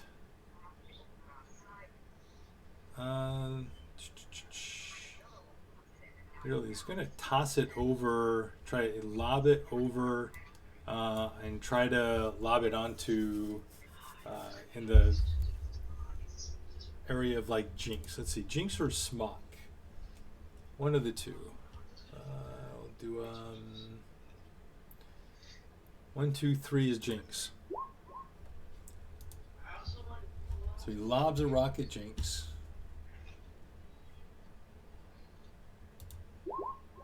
Oh! Oh shit! And he crits. I, as a reaction, Yes. cast some reverbs. So he's going to reroll? Yeah, I'll make him reroll it. Yep. Oh my god. My god. So you're done for the night. All right. That is a one-shot. Yeah, the rock was just perfectly right over. You see it. He's tall enough that he could just see you sitting on the horse over the top of the tent. And the rock comes down. Let's see. The horse untouched. 10, 20, 30. Yeah, that's easily within 60 feet. So, yeah. Yep. 40, 10, that's 3. That's, wow. The crit does Wow. plus 12 damage. Yep. Not the 19, it's plus 12, so that's 43 points of damage. Yeah, and Jinx goes down, crushed. And the horse like buckles as Jinx, the back legs buckle, and the horse struggles to get back up as Jinx tumbles to the ground. That was the first one. The second one is going to move up. Let's see, 40 feet. So we'll move up to Spot. We'll attempt to attack him with the greatsword at disadvantage. That's a miss and a miss. And we'll cast Fog Cloud over. actually gonna, let's see, he's being shot at by these people over here. He's gonna cast it right here. So, and that is its turn. Somebody's got to fart really well. Jinx. Blow it away. First death save, please. Jinx. I will roll Jinx my bleeds. death save. How do I throw death saves? Never had to, huh? Yeah, Says a lot is right this there, the right? first time? I think it is. And that makes it. So first one good. Just think if that rocket had hit Hef. Oh, he just exploded. I'll Both wait till he times. hits It's me more of again. an implosion. Just wait till he hits me with it again. Smush. All right, Elamir, your turn. All right, so now I got a question. Are these full-size carts like what we've been dragging? Uh, Reason I'm asking is for protection. Can I get under it? yeah, they're instead of carts, imagine that they are just various Okay, well, bags and okay. crates of goods. Then I'm trying to put myself using it as not protection, but 3/4 cover. deception. 3/4 cover, and this young man right here will do a little of this just to see how the day is gonna go. the magic cantrip. Yeah, that's how the day's gonna go. So, and then I will sit there and look pretty. All right, that was it. Okay. I'll never hit with that spell. I need to change it. Kashara screams. She's like, Jinx, Jinx.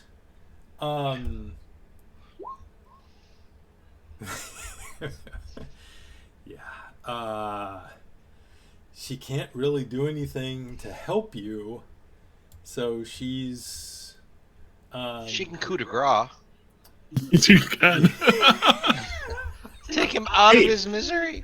That is a lot. That might be more some experience. Yeah, that's exactly. She takes the what experience she away was from the going giant. for. I go for the coup de grace, level 6. 20. She is going to go over here, get a clear shot at the giant, and attempt to shoot him. That hits, works. and she will use her final. Nah, she's not. So then she's going to try to hit again. So that did 6. And that did 8, and she will use her final Archer's Eye to add 3 to it, so that's 17 total. And that is. And then she's going to just kind of backpedal as far as she can over next to Alamir's horse, and it's Luna's turn. Luna, you find yourself encased in fog. I'm gonna keep moving forward. And you come out of the fog? I see my target has not moved that much, so that's 5, 10, 15, 20.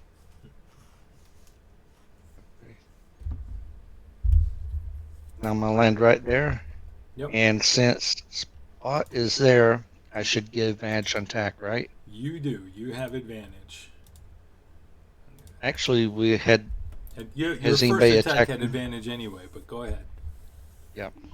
I'm ensuring everybody gets advantage this way, so basically. Yeah. Let me go over to the right one here, and I'll have the giant hyena up, and they'll drop down while I click somewhere else. So I'm gonna bite him. Showing his leg a little bit. Oh, 13. That's with advantage?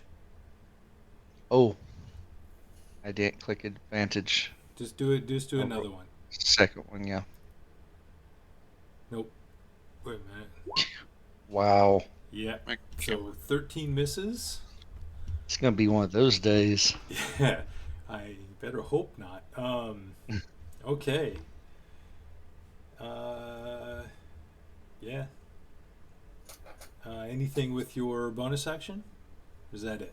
Not in wild shape. Okay. Smock, you I read. heard, yeah, you heard the crunch and the scream behind you, and you look back and you see Jinx lying on the ground. No. What you see is Bahamut. And I reach down, and the power of Bahamut goes through him, and it's nothing but a positive thing. So stop typing now. Thank you. And you're healed for 25. Whew. Where exactly And did you touch him? I don't want to only know. only Bahamut knows. I'm just making sure. Oh, you. Mm-hmm. Was that a finger or a thumb?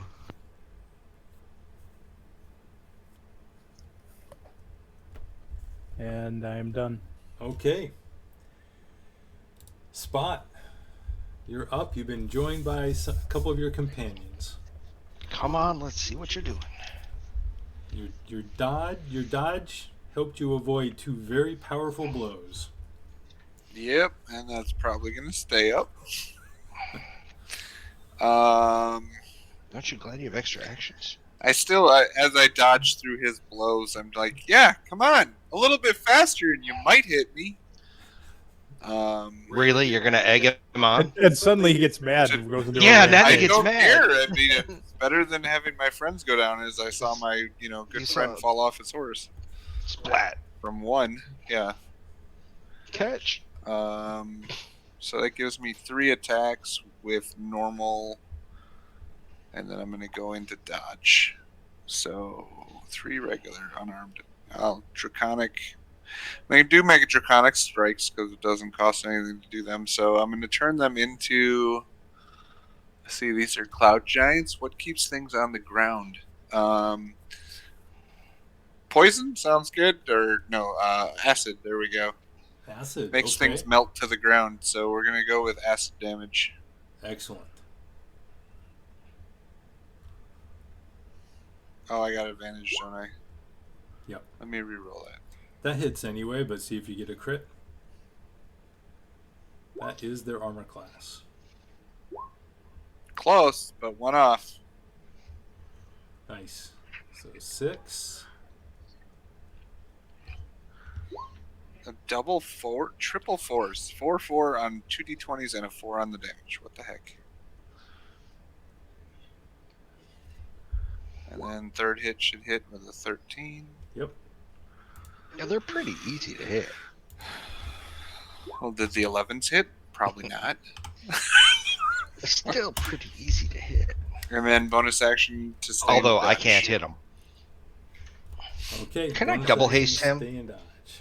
Can you what? Double haste? No, double haste. Spot.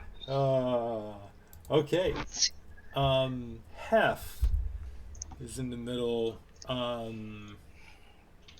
Let's see. Jinx went down, then that went up on Hef. Hef would run over in the direction of Jinx. I just got to do. All right, Hef.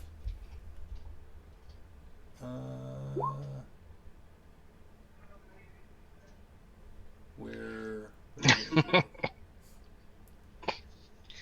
Yeah, maybe do it that way. All right, that's good enough to not hit the tree and stuff when he sees it and as he's running over. Mm-hmm. He comes out here. He notices Jinx. He goes, "Oh, I'm so glad you're okay, Jinx." And then he's going to finish his movement. Hi. Barely, he can just see the giant, and he will try to hit him.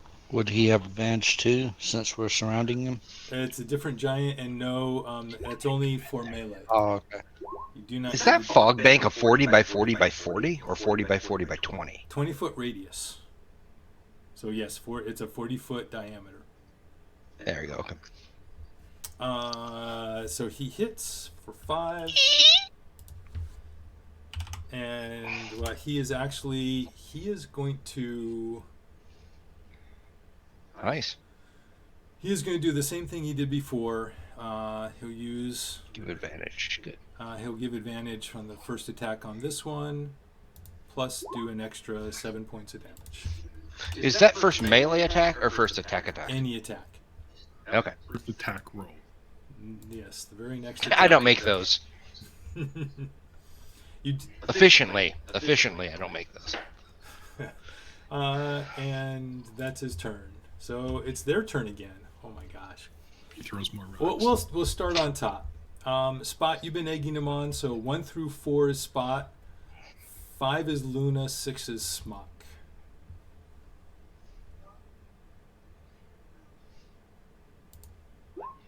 Smock. Okay. Yeah, he's To the shiny prize. Yeah, the big war horse. Like he's like no, this is the big warrior. Must take out warrior. And he is going to he pulls his great sword up high in the air and brings it down. 21 for 33 points of damage. And then try to bring it back up on you a second time. 15 misses. Yeah, that was quite the hit. 33. Yeah, that was above average. And then he is going to, just because he can. But he doesn't like. He's surrounded, but he's not really feeling particularly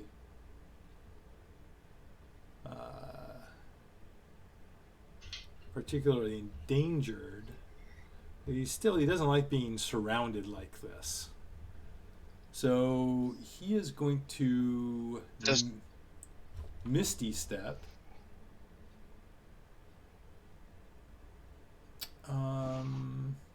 Oh no, wait. Actually, he can't do that. If he attacks, all he can do is Fog Cloud. So he's going to do Fog Cloud again. Fog Cloud.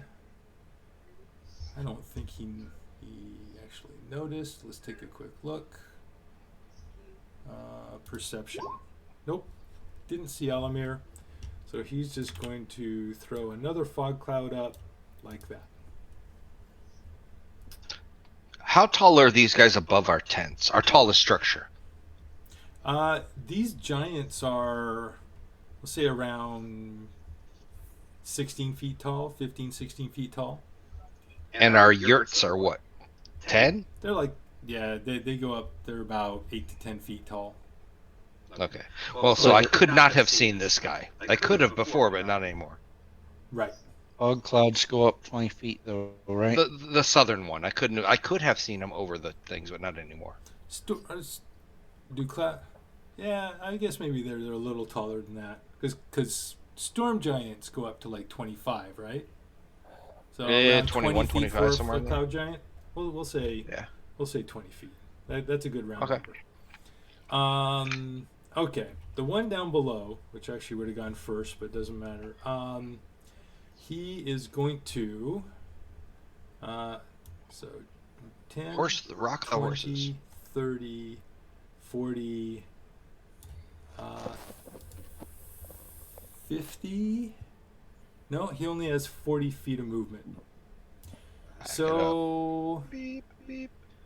so you know what? So he is actually Opportunity to attack. Huh? Opportunity if he moves backwards? He's gonna go forward, and then he is going to Misty Step right there, and that's his turn. Mind you. Oh, doesn't he use an action? No, his action was Misty Yes, Step. that used his action. Misty Step used his action, It's so he not can't an innate attack. bonus. Yep. And Jinx, it's your turn. By the way, I assume you lost concentration when you were smushed like a bug. Oh yeah. Oh yeah. Yeah. Okay, just check. No, He I held actually it. kept that He somehow. held it. Just check. Oh yeah, good point. No more concentration. That's all sorts of ouch anyway.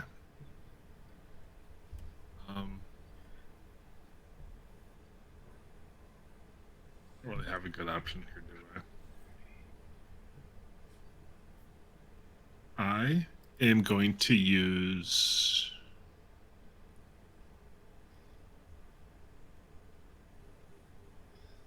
unsettling words on the giant in front of us to give him disadvantage on the next save he's going to do. That's my bonus action.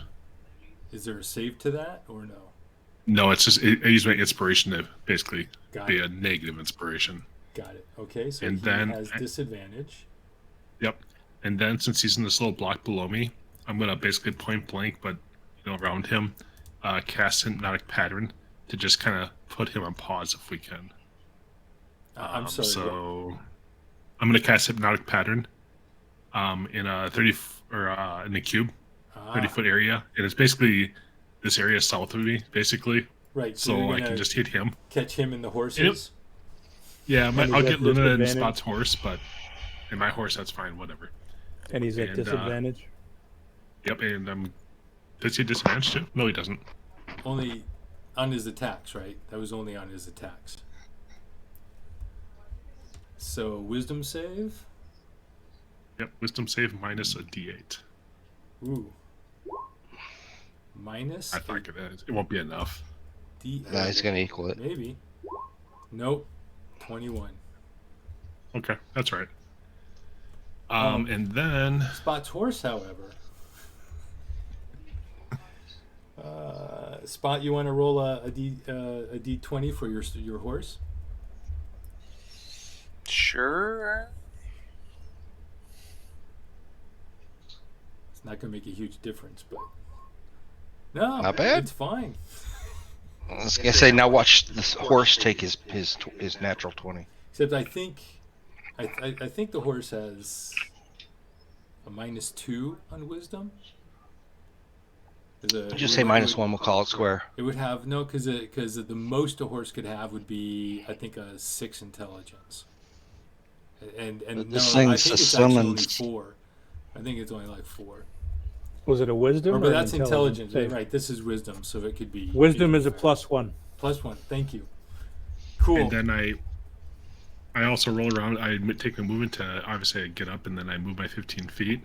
Uh-huh. And as I'm sitting right there, I'm like, yeah, get me, take me. I'm just basically trying to just verbally doing it. Obviously, it doesn't have any real action. Hef yells out, "Jinx, no!" Hey, I got the two people that we got to kind of care for on either side. So Okay. Alamir, your turn. Okay. Alamir's probably going to be a big waste here, but let's just try it. So we'll just see if he can actually hit with something. Place your bets. Place your bets. Oh, damn. Wow, look at that. just, I would have 16. lost. Ooh, 16 damage. And at that point, he's going to take a 5-10 bonus action Misty Step. Let's do the innate one first. There we go. He's going to do the innate. So he's going to go 10, 20, 30. Then he's got 20 left, so he's going to park himself right at the edge of the fog behind this giant. Okay. Which is rolling in. No, kind of in the corner, so he's a chicken. He's That's not fine. putting himself way out there. He's Then just there's. I won't Little even. did you realize, Junior is in the cloud, and now Junior reaches up. exactly. So what were you saying, Tom? Oh, I was going to say, and then he won't even roll a perception check to see if he notices you. Oh, his hit. Alamir's job now is poke out, look. If nothing, fire, go back. Poke out, look, that sort of thing. He's playing chicken room, but he's done. And his one bonus, he's used the Misty Step. That's gone. That was his innate. Okay. Oh, I cast the wrong one. Here, I'll use that one. There you go. That's gone. Kashara. Oh, Kashara does not want to be here. Let's see. She pulls out her short sword. And will attempt to attack the giant with advantage, actually. So that's good. That's a good thing. 17 hits for 9. So she does a total of 16 damage against him with 2 attacks. Question: did you say we see 2 other walls coming from the west of us? Yes, but not specifically. So they are on the other side, and at this point they are engaging the rest of the encounter. The other camp. The cultists Okay, on one corner and the rest of the people on the Gotcha. other. So Okay. they're basically they're fighting the rest of the encampment, which is essentially 4 times the number of people as you guys at least. Okay. And that was her, Luna. All right. Move right there and bite. And I clicked off my deal, so I have to click back on again. And advantage. There we go.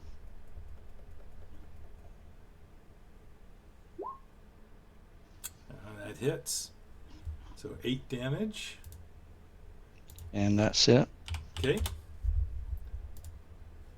All right, Smock. All right. I attack with my glaive. Solid hit.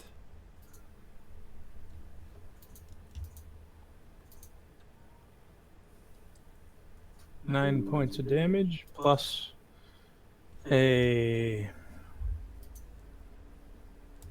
divine smite. Nice. 10 extra points. Second attack with the glaive.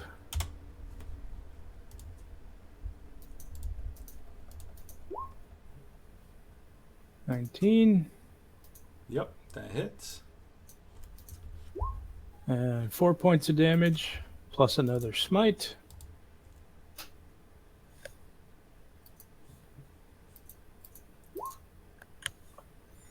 And then a butt action. But what? But what? All right, where is it? There it is. Chicken. 14 to hit. Does that hit? That does not hit. Doesn't get through Okay. the armor. Okay. Very good. But your And- last attack in smite drew the first droplets of blood from the creature's thigh. So we have a chance. Perfect. And I pass. Okay. Spot. Yes. So you're swapping that one thigh, and I'm biting the other thigh, huh? Which puts Spot in quite a spot. Yeesh. Did Ouch. the acid seem to hit like it normally should? It absolutely did. It hurt just as heavily as you would expect. Because I know most things aren't, immune to acid, so. Same thing, 3 strikes, acid, and probably go into dodge after that unless I see something big, so.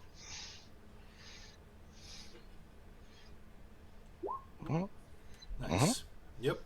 So 2 hits. Double 18s! Nice. Couldn't So have been a little bit higher.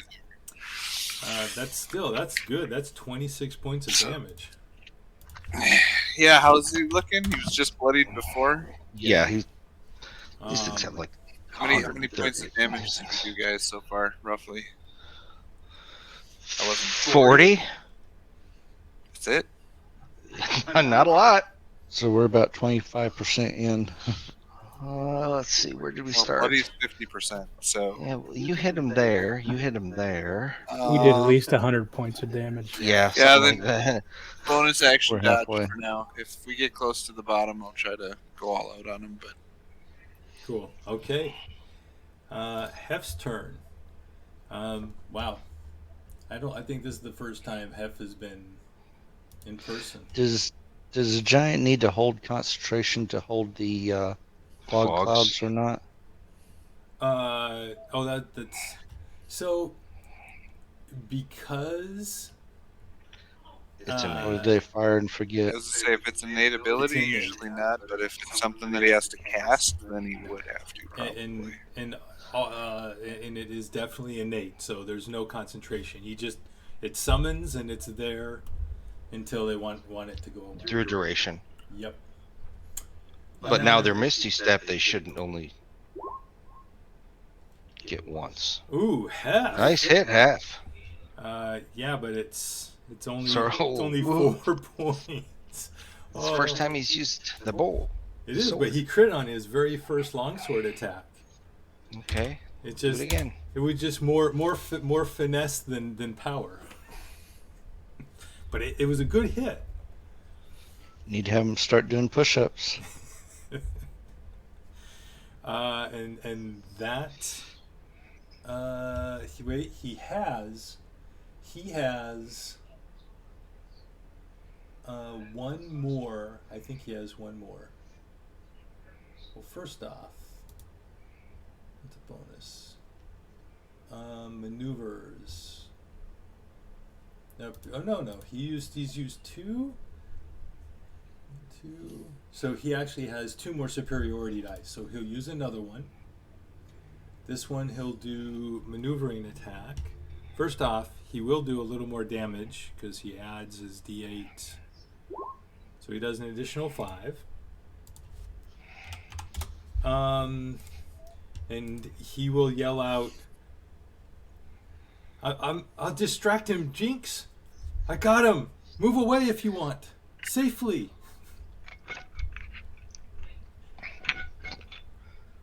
And you can move up to That's half your movement if he's you right. want without Right now? getting opportunity attacks. Note to I'll go self: ahead and do that. don't confuse courage with stupidity. Got it for next lesson. Now you know why Alamir hides all the time. Okay. It is their turn. So No, this 14 is giant favor the bowl. turns and watches Jinx run away, and it yells Can I out. run it? At only 15 feet, though. I mean, it's Legs more are of a going, step back. and you Yeah, just right. moved out. Yells out, Nathias! These little ones are puny and weak, but they work together well, I think. They have lots of shinies. I think we'll find good treasure here. I laugh with no shame on me. All right, 1 to 3 Kashara, 4 to 6 Hef. The only shiny is the paladin. I point that out. He chooses to attack Kashara on her horse. So first great sword attack. Oh, Disapprove. And Kashara goes down. Reaction, and I will do. Actually, hold on. Let me make sure I can still do that. I don't have a reaction. So rebarbs. so how many times can you do that? Just out of curiosity. First level spell slots. Aha, got it. Count them up. So yep, he will re-roll it, and I'm pretty sure that's still no. She is armor class 16. He misses. So the first one misses now, Let me see and that. he takes another swing, and misses that one as well. But then he is going to. He will summon fog. Whoops, I meant copy, paste, and he will put it right next to us and put you right in the middle of it. Oh, no, he can't see me. He cannot see you, but you can't see him either. Fine. Okay, and so that's him. The other cloud giant is really just going to be starting with Spot, then Luna, then Smock. 1, 2, 3, 4, 5, 6. Luna. So the giant will. Actually, you know what? It's not going to do that. So he's really getting kind of hurt now. So he is going to summon. So he's going to begin. No, he can't really do that. So he is going to Misty Step And and disappear. that does not provoke a Nope. attack opportunity either, does it? No. No, Misty Step is a teleport. He just disappears. Wish I had the spell that could stop it. Is it innate? It's innate. Then I can't reaction, so don't worry. Nope. Otherwise, I could counter, but you know, it's innate. Question is, where do you Misty Step to? Yep. Back into his fog somewhere. So Jinx, it's your turn. Well,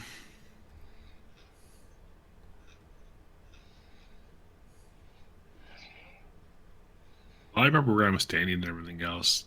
I'm going to walk over here. When I touch the tent, kind of follow the tent around. And You got 2 meat shields.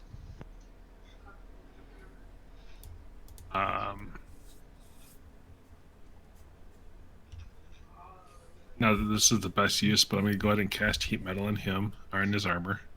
Okay. Con save. It just means he doesn't take the disadvantage part, but he still takes 9 damage. Yep. Still takes 9. And I would have came out of the fog, and honestly, I would have slipped right back into the fog. Okay. Because there's no reason for me not to go in the fog, and nobody's hurt out there, so I'm not too worried about. Oh, before I left,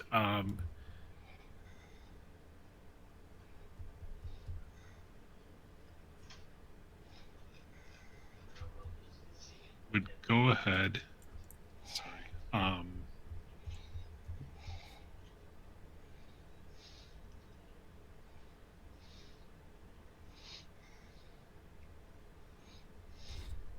Okay, I would go ahead and I'd give inspiration to Hef.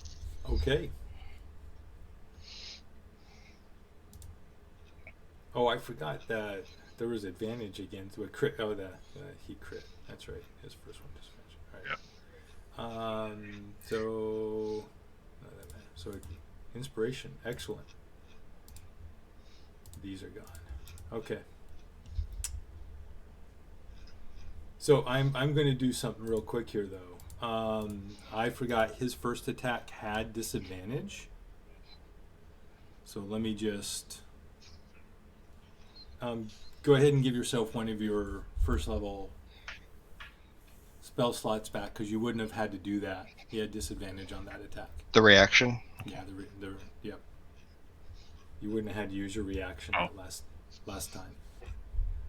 Okay. We do it all over again, though.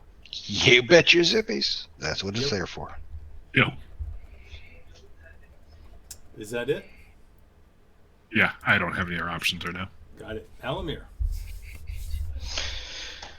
All right, so I poke around the corner to prepare to shoot something, and there's nobody there. So he's feeling really vulnerable right now. So he's going to go back the other way. 5, 10, 15, 20. No, he's going to use this right here. He's going to be right there. Okay. And I'm nothing. I still have a reaction, but I'm gonna lose my bonus action. I don't care about that. All right, he's looking for something to do. Maybe he casts. I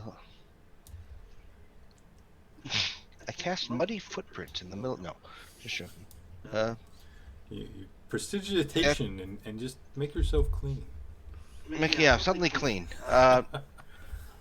No, I'm done right here. This is where I'm standing. Got it. He's hiding in plain sight. Um, I mean, I can't see this guy down here, can I? no, you can't, because It's too high. Okay, those are 20-foot high. All right. 20. Yeah, don't worry about it. 20-foot Don't worry. high. We're good. We're good. Move along. Clouds of Move fog. along. Kashara. Not the droid we're looking for. So Kashara will attempt with her short sword again. Ah, nice hit. Twice for a total of 10 damage.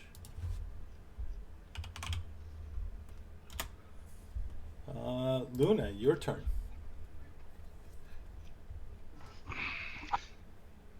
Okay.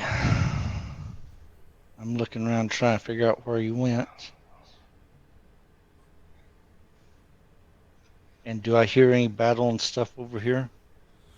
You do, and you heard the giant yelling from that direction as well. You've at least heard Hef and the giant yelling out.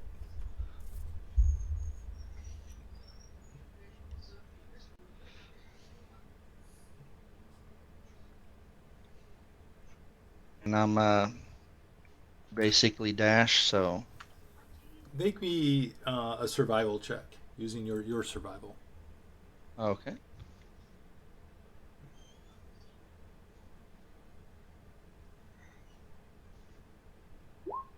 Okay, that's good.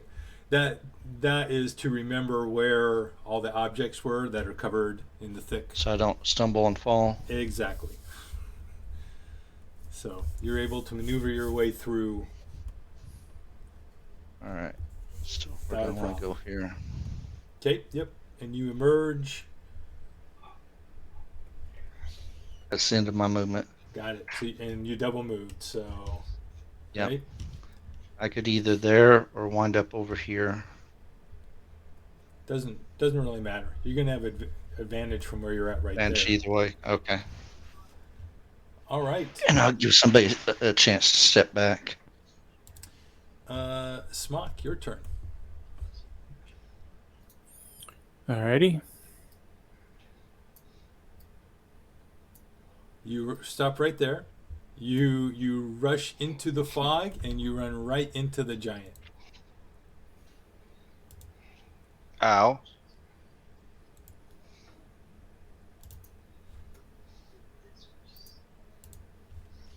So, boom. And you hit.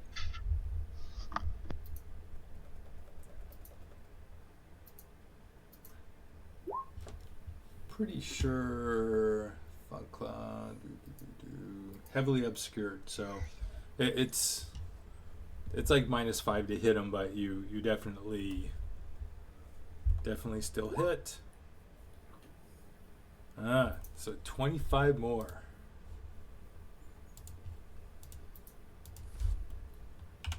And he yells out, "Oh, stop that! You will pay for that, little one."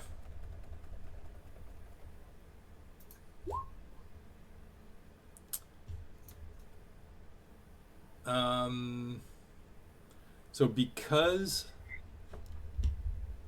I just wanted to Even though I ran into him.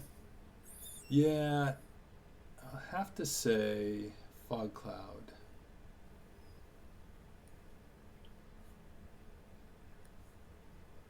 Its area is heavily obscured. Once you're right up next to someone, you see him just fine. Yeah. Yep, so you hit. Yeah. No problem. Okay.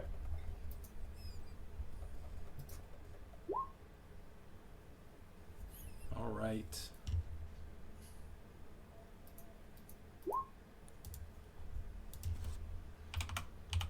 Okay.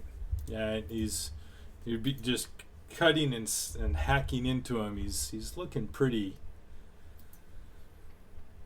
hurt.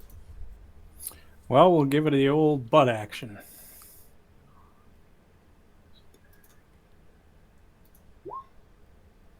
Hit.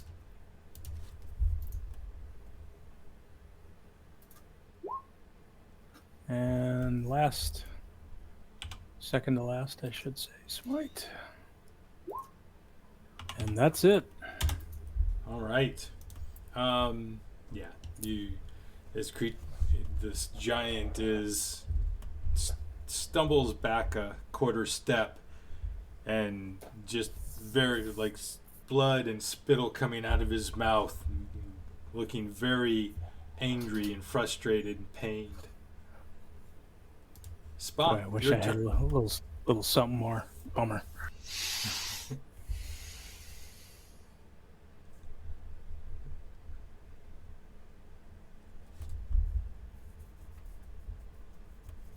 Run straight in as I see the warhorse's ass sticking out, and I'm hearing fighting. Yep. And you find him.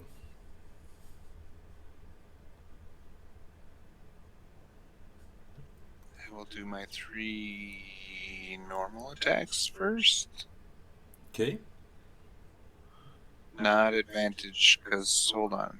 Where was I on that map? Okay, if I see him, can I move around to the other side of him? Yes, you can.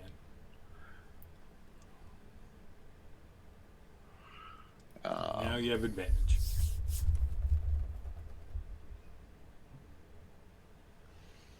Again, sticking with the acid. That one's not going to hit.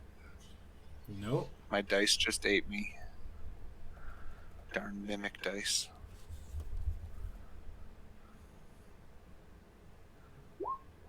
That one should hit. That hits.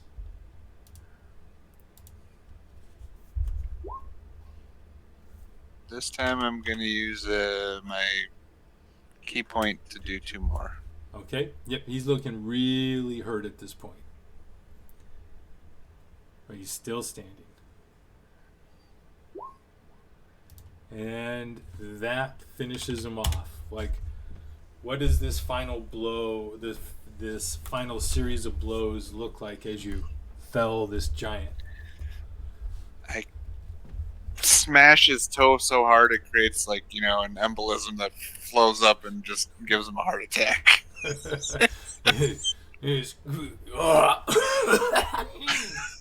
And he just freezes and just falls over to the side.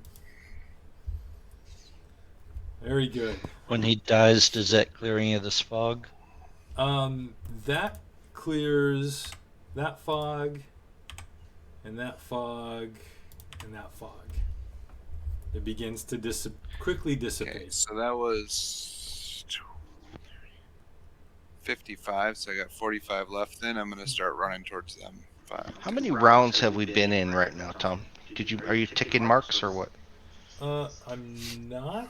This is only my third round, Martin. Okay. So. You're good. That's all I want to make sure is that you have it for a while. I'm just making sure. It's 3 rounds of fighting. In my first round, I dodged him, so technically we should be in the end of the 4th round. Okay. So Hef will just kind of rotate a little bit just to better ensure that the giant stays surrounded. Yep. And go for his. Where are you, Hef? There you are. And go for his longsword attack again.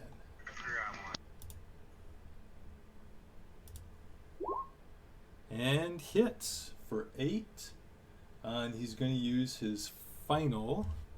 So 8. Final die for a total of 14. And he's gonna yell out, Spot, I see you. Come right on in. And you can use up to half your movement if you would like, with using your reaction to move feet. Up to half. Yeah.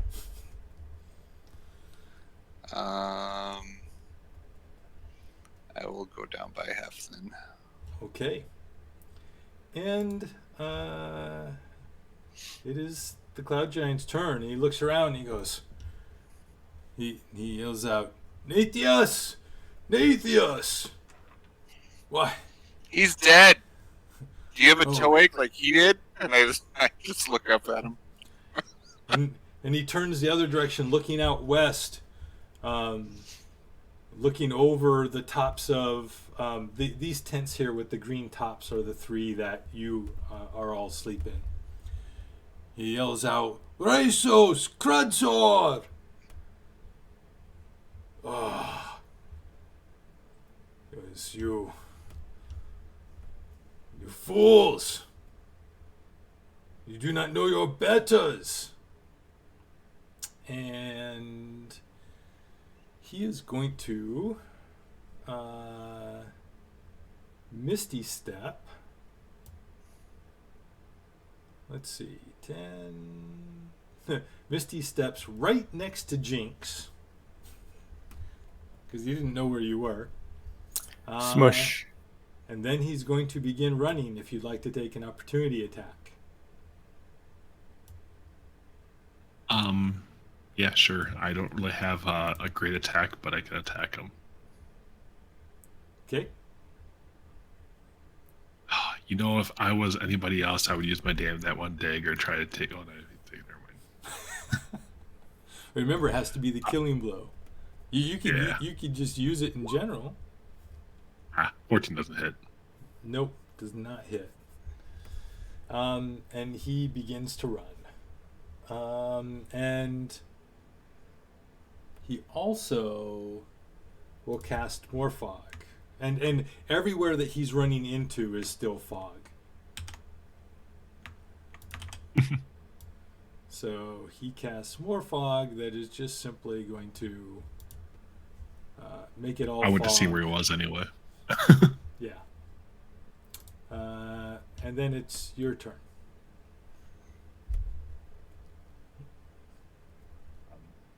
Honestly, I'm the last one to go running after the guy because I don't really have a way to take him down with my little pointy stick. I get out of the fog right here and I'm going, is everybody all right? And they're still spitting up blood. Yep. Alamir.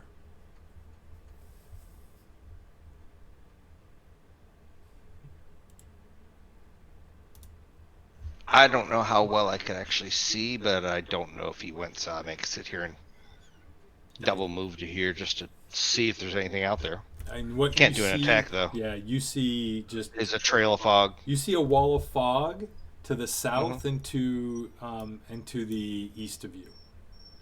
It's just Okay, that's fine. fog everywhere. Okay. Kashara will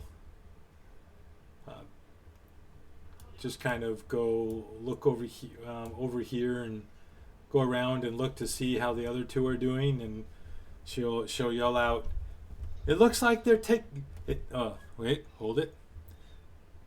I can't know for sure, but it looks like they're taking out the other two. Luna, what would you like to do?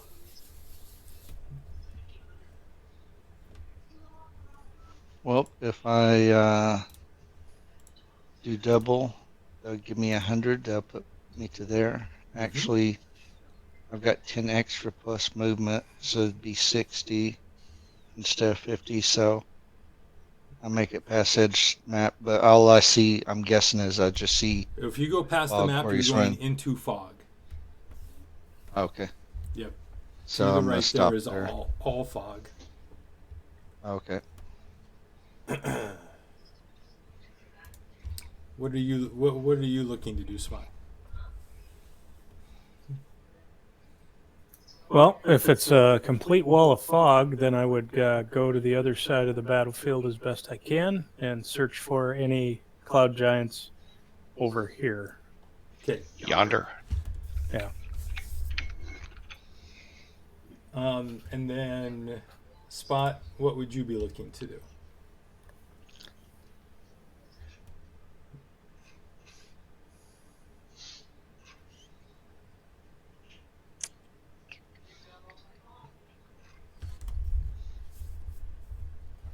I will wander into the fog.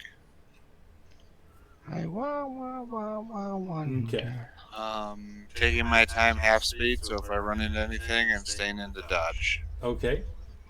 So if I come up along the tent, feel along the tent till I get over to this side of the tent, run into the tree, whatever, as I walk through. Yep. See if And anybody's hiding. you move. Yeah, you move your half movement, and you do not encounter the giant. Then make a perception check. And Luna, you can make one too.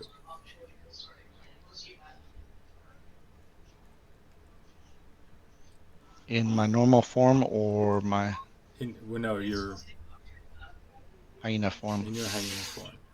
There's a lot of breathing going on by something big, but I can't pinpoint it. Yeah, you probably it's coming from like about 40 feet off to the Hey, in northeast. his name is Martin. Yeah. So neither of you get a sense of. Whoops! I didn't mean to do that. Get a sense of where the giant is, and you see swirling the fog swirl, and then the fog behind you begin to dissipate, or actually moves through you as the fog almost like just moves away out of the camp. And you see the fog actually growing up higher and higher and up into the sky, almost like a growing cloud that just moves off into the distance. So he's fleeing. When I know it's safe, I'll transform back my normal form and then go check this giant out.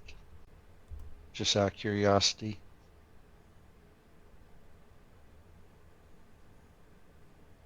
Is it safe to transform at this point? Yep, I'm guessing. it is.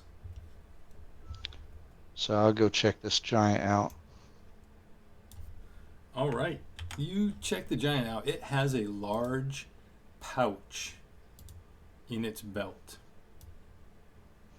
And in that pouch is a. Actually, let me just copy this over for you.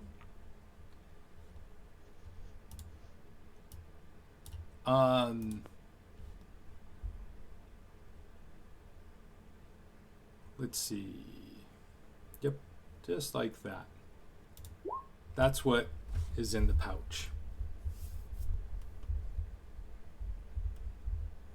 And so So there's we doing several gems: a bloodstone, a jasper, a moonstone, and an onyx. A little vial of oil, and it's actually labeled. It says oil of slipperiness. And 240 gold pieces. Make either a perception or investigation check. okay. Whichever you'd like. And I'm looking. Okay, so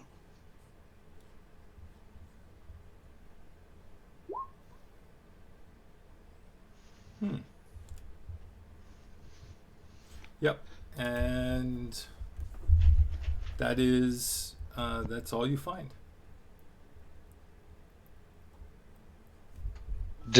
are we keeping a group stash or? Yeah. I think Alamir has been keeping that, right? Yeah.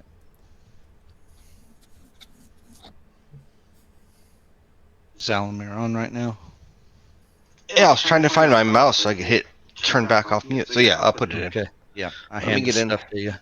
All right, I'll put it in notes. Alamir, as you are gathering this stuff and putting in the bag of holding, make a. I gotta find my bag of holding. You can make in either a perception or investigation check.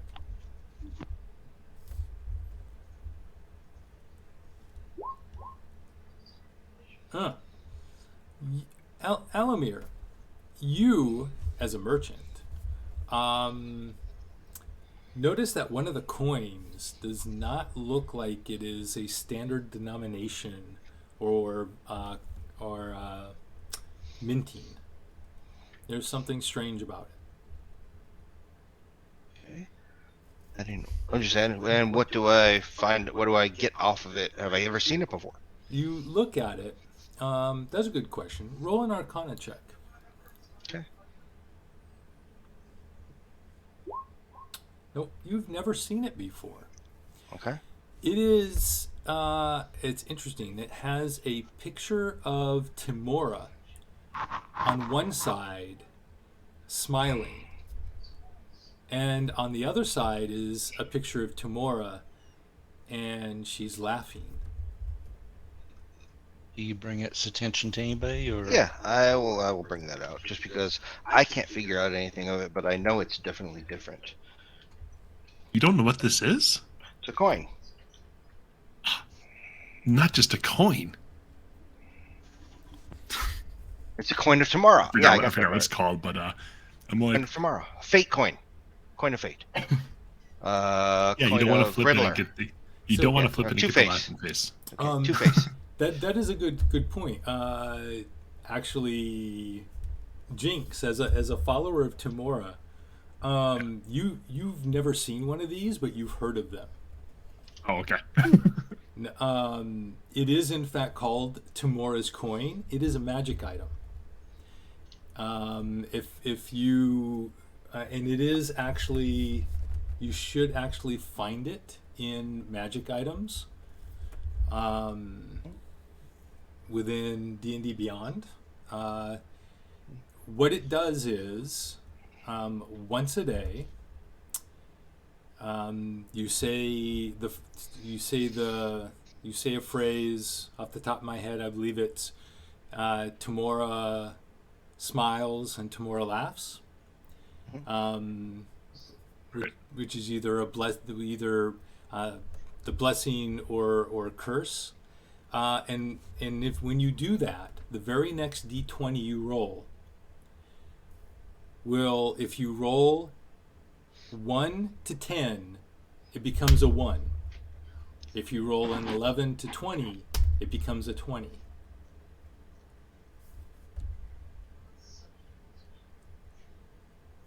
So basically, it's a pretty cool item.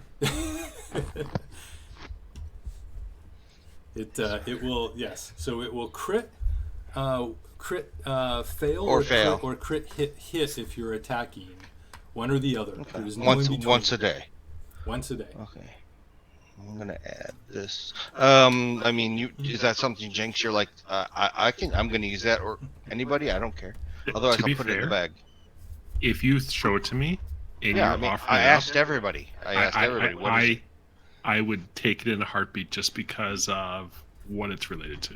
Then I have I no would power. say Alamir he would has have no it. power. No, no. I reason not to. would not touch it either. Not that I wouldn't touch it, but I just don't know what it does. Even though you tell I can't us do what it. it does. I can't do it in real life, but I Roll do it. my fingers. You know how they? Yeah, I roll my fingers. Do the little tick tick tick tick tick tick. Yeah, yeah. Flip it Alright, over. I yeah, tried doing that. Yeah. Did you? So, Jinx, did you put it in yours? I won't put it in mine. Yeah, I'll put it in mine. I'll look it up in a minute. Okay, I got it. I've got the rest of the stuff in notes. Does anybody specifically want oil of slipperiness? I'm just before I put it in notes. And I already did, but anybody? Our paladin might want it. He's a pretty slippery guy. Only if I'm going into a wrestling match. Well, how many? I guess see how many it has. It was it 1d28? How many? It's a one time. Yep. It's a one. Freedom one of time movement. use. It's a total freedom of movement though, for 8 hours. I think that should go to a monkey child or paladin, either one. I The have paladin, pretty good the paladin movement. does like to be a little slippery. The paladin And would be nice to move around a little faster if you wanted to. Only because I Then- always keep getting a hand in my back pushing me to be slippery. I wonder where that comes from. I mean, Alamir uses his intelligence to say this is something that either one of them would use. So the rest you have to decide. I'm Because I'll fine take with one of them having it. I'll take it out of the bag. And you said you don't want it, Spot, so it looks like it's yours there, Kuna Matata. Unless you want Hef to have it. Possibly. What's the item again? Oil of Slipperiness. You get one shot of giving you freedom of movement for 8 hours. If you're Let's doing give it an to 8 Hef. hour. Let's give it to Hef. There you go. Hef's got the oil there. Give it to Hef. All right. Okay. It's out of my bag. Is the new class oil wrestling? Coin is gone, oil is gone, and we're just cashing out all the rest of it for group loot, right? Oil of slipperiness. Unless anybody needs spell components, and Unless you see diamonds in there, I Mm-mm. don't think the rest of them There really isn't. have a huge use to us.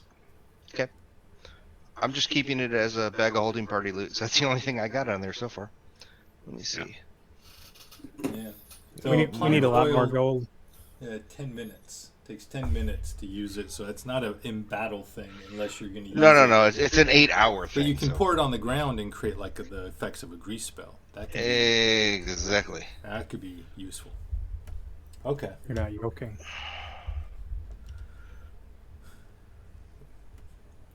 I have to say, Hef probably, if he had had that before, he probably would have used it in this battle to try to make the giant fall and had everyone and get everyone to run away. Get away from it. Timber.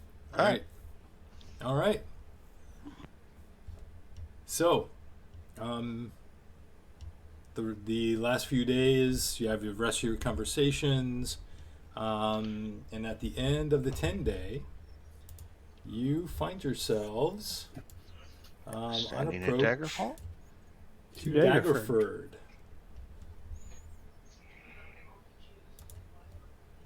So,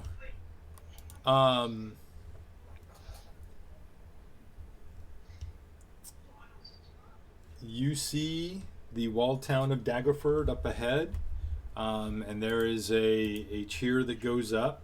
Oh, by the way, during the attack, they killed the other two giants, but 3 guards and 2 of the cult guards, Gurgeth and Nehoth, were killed by the other cloud giants. The gargoyle and Fedurla were both severely wounded, but they survived.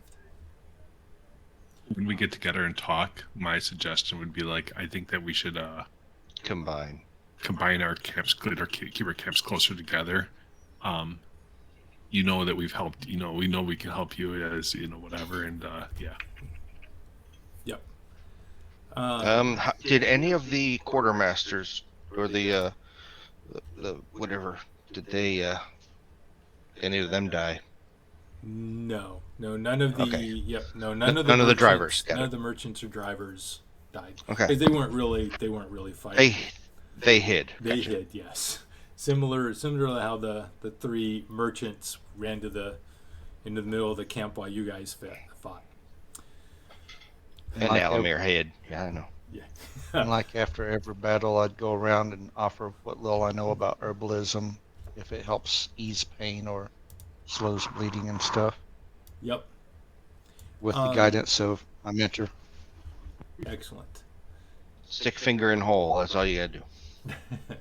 Stops the bleeding. You gotta lick the So- finger first and then stick it in the hole. Goes deeper. Yeah, that Um, just went south. So you'll end. You'll be in Daggerford for a day, and then you'll continue on to Waterdeep. And while you're in Daggerford, the other merchants find themselves some regular guards and such to help fill the ranks. The cultists don't replace any of their people who have died, right? Because they've lost 3 people now. But they, but they already had extra. But the other guards will get replaced, and most of them are your standard. Well, at this point, what there's one, two, three, four, five guards that need to be replaced, and um, four of them seem pretty normal, but one of them is this unusual human lady with a very strange accent that some of you who have traveled around a lot would know comes from the far, far northeast. From the area north of the Moon Sea. She has crooked teeth, but what is very interesting about her is that her skin and eyes are completely green. Everything, her hair, everything is green, like That's when you eat too much kale. deep moss. And she goes by the name Green Imza.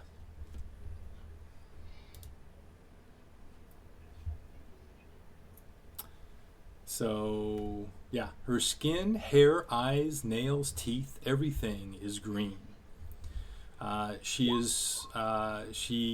signs on as a guard, and says that she's traveling to Waterdeep to search for a remedy for her condition. So, she's Would I recognize the condition or anything like that? no, Out of absolutely not. curiosity. So she's relatively friendly, but keeps to herself and is quiet otherwise. She has no problems. She enjoys talking to people if she's approached, but she will not talk about her past. Two other people join the party. The first one signs on as a passenger aboard just to travel with the caravan, and the first one is a gnome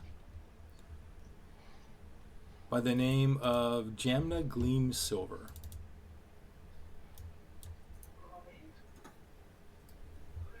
She has two front teeth on the very top of her mouth that are made of silver, and she seems highly inquisitive, and immediately begins to find out people's names and everything about you. Want to know where you're from, what you're doing, where you're going, what your dreams and aspirations are. Very talkative, inquisitive. And she's just merely a rider. She's not a guard. Yes, exactly. She's not hired on. She is paying Paying to go? Paying to go. Who did she pay and what wagon is she on? Yeah, I knew you had that already. I'm thinking probably Samardag, because she would have been the person that would have talked. She would have talked to. Okay. Okay. So she's That's up up in, with you, Smock. She's up in the front with Smock and Hef, Gotcha. riding in the wagon. I'll make a point of going stoic and trying to say as little as is humanly possible just to completely drive her bananas. Excellent. Well, no problem. The final person that joins actually also signs on as a passenger, but is able to purchase passage aboard one of the cult wagons.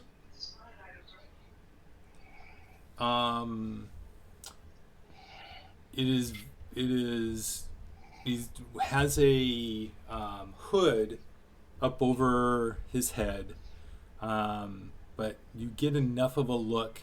You can see he's trying to hide kind of his skin and appearance, but it's not entirely possible to to hide all of it. And you hear a thick accent matching the accent that you heard Galvin the Blue speaking very recently.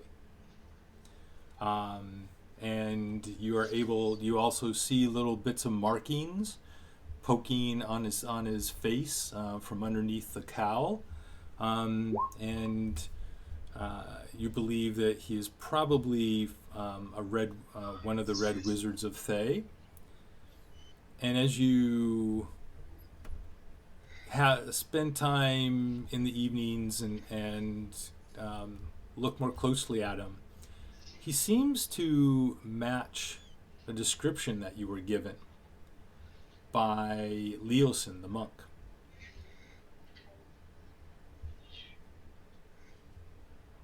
So, with a little bit of work, it's not too hard to eventually validate that this is in fact the same Asbara Joss who you were told was in the main tent in the Raiders camp when you were there. The red mage, the red hand. Yes.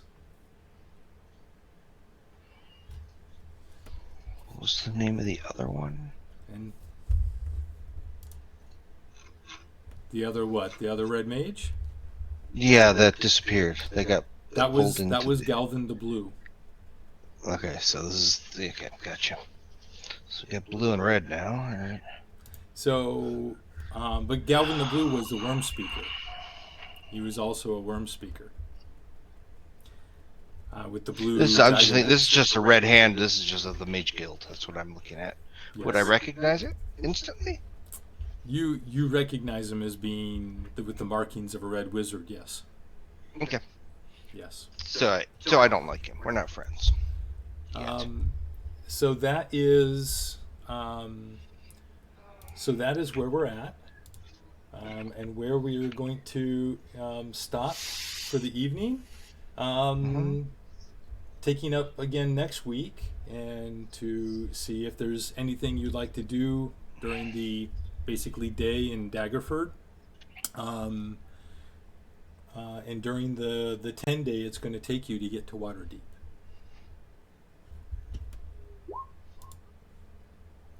So, whoops. So with that, we end tonight's session. Thank you everybody for playing, and thank you to all who've been watching, listening to us. May your week be filled with peace, joy, and love. And other than, there we go. Wait, no. Excellent. See everybody next week.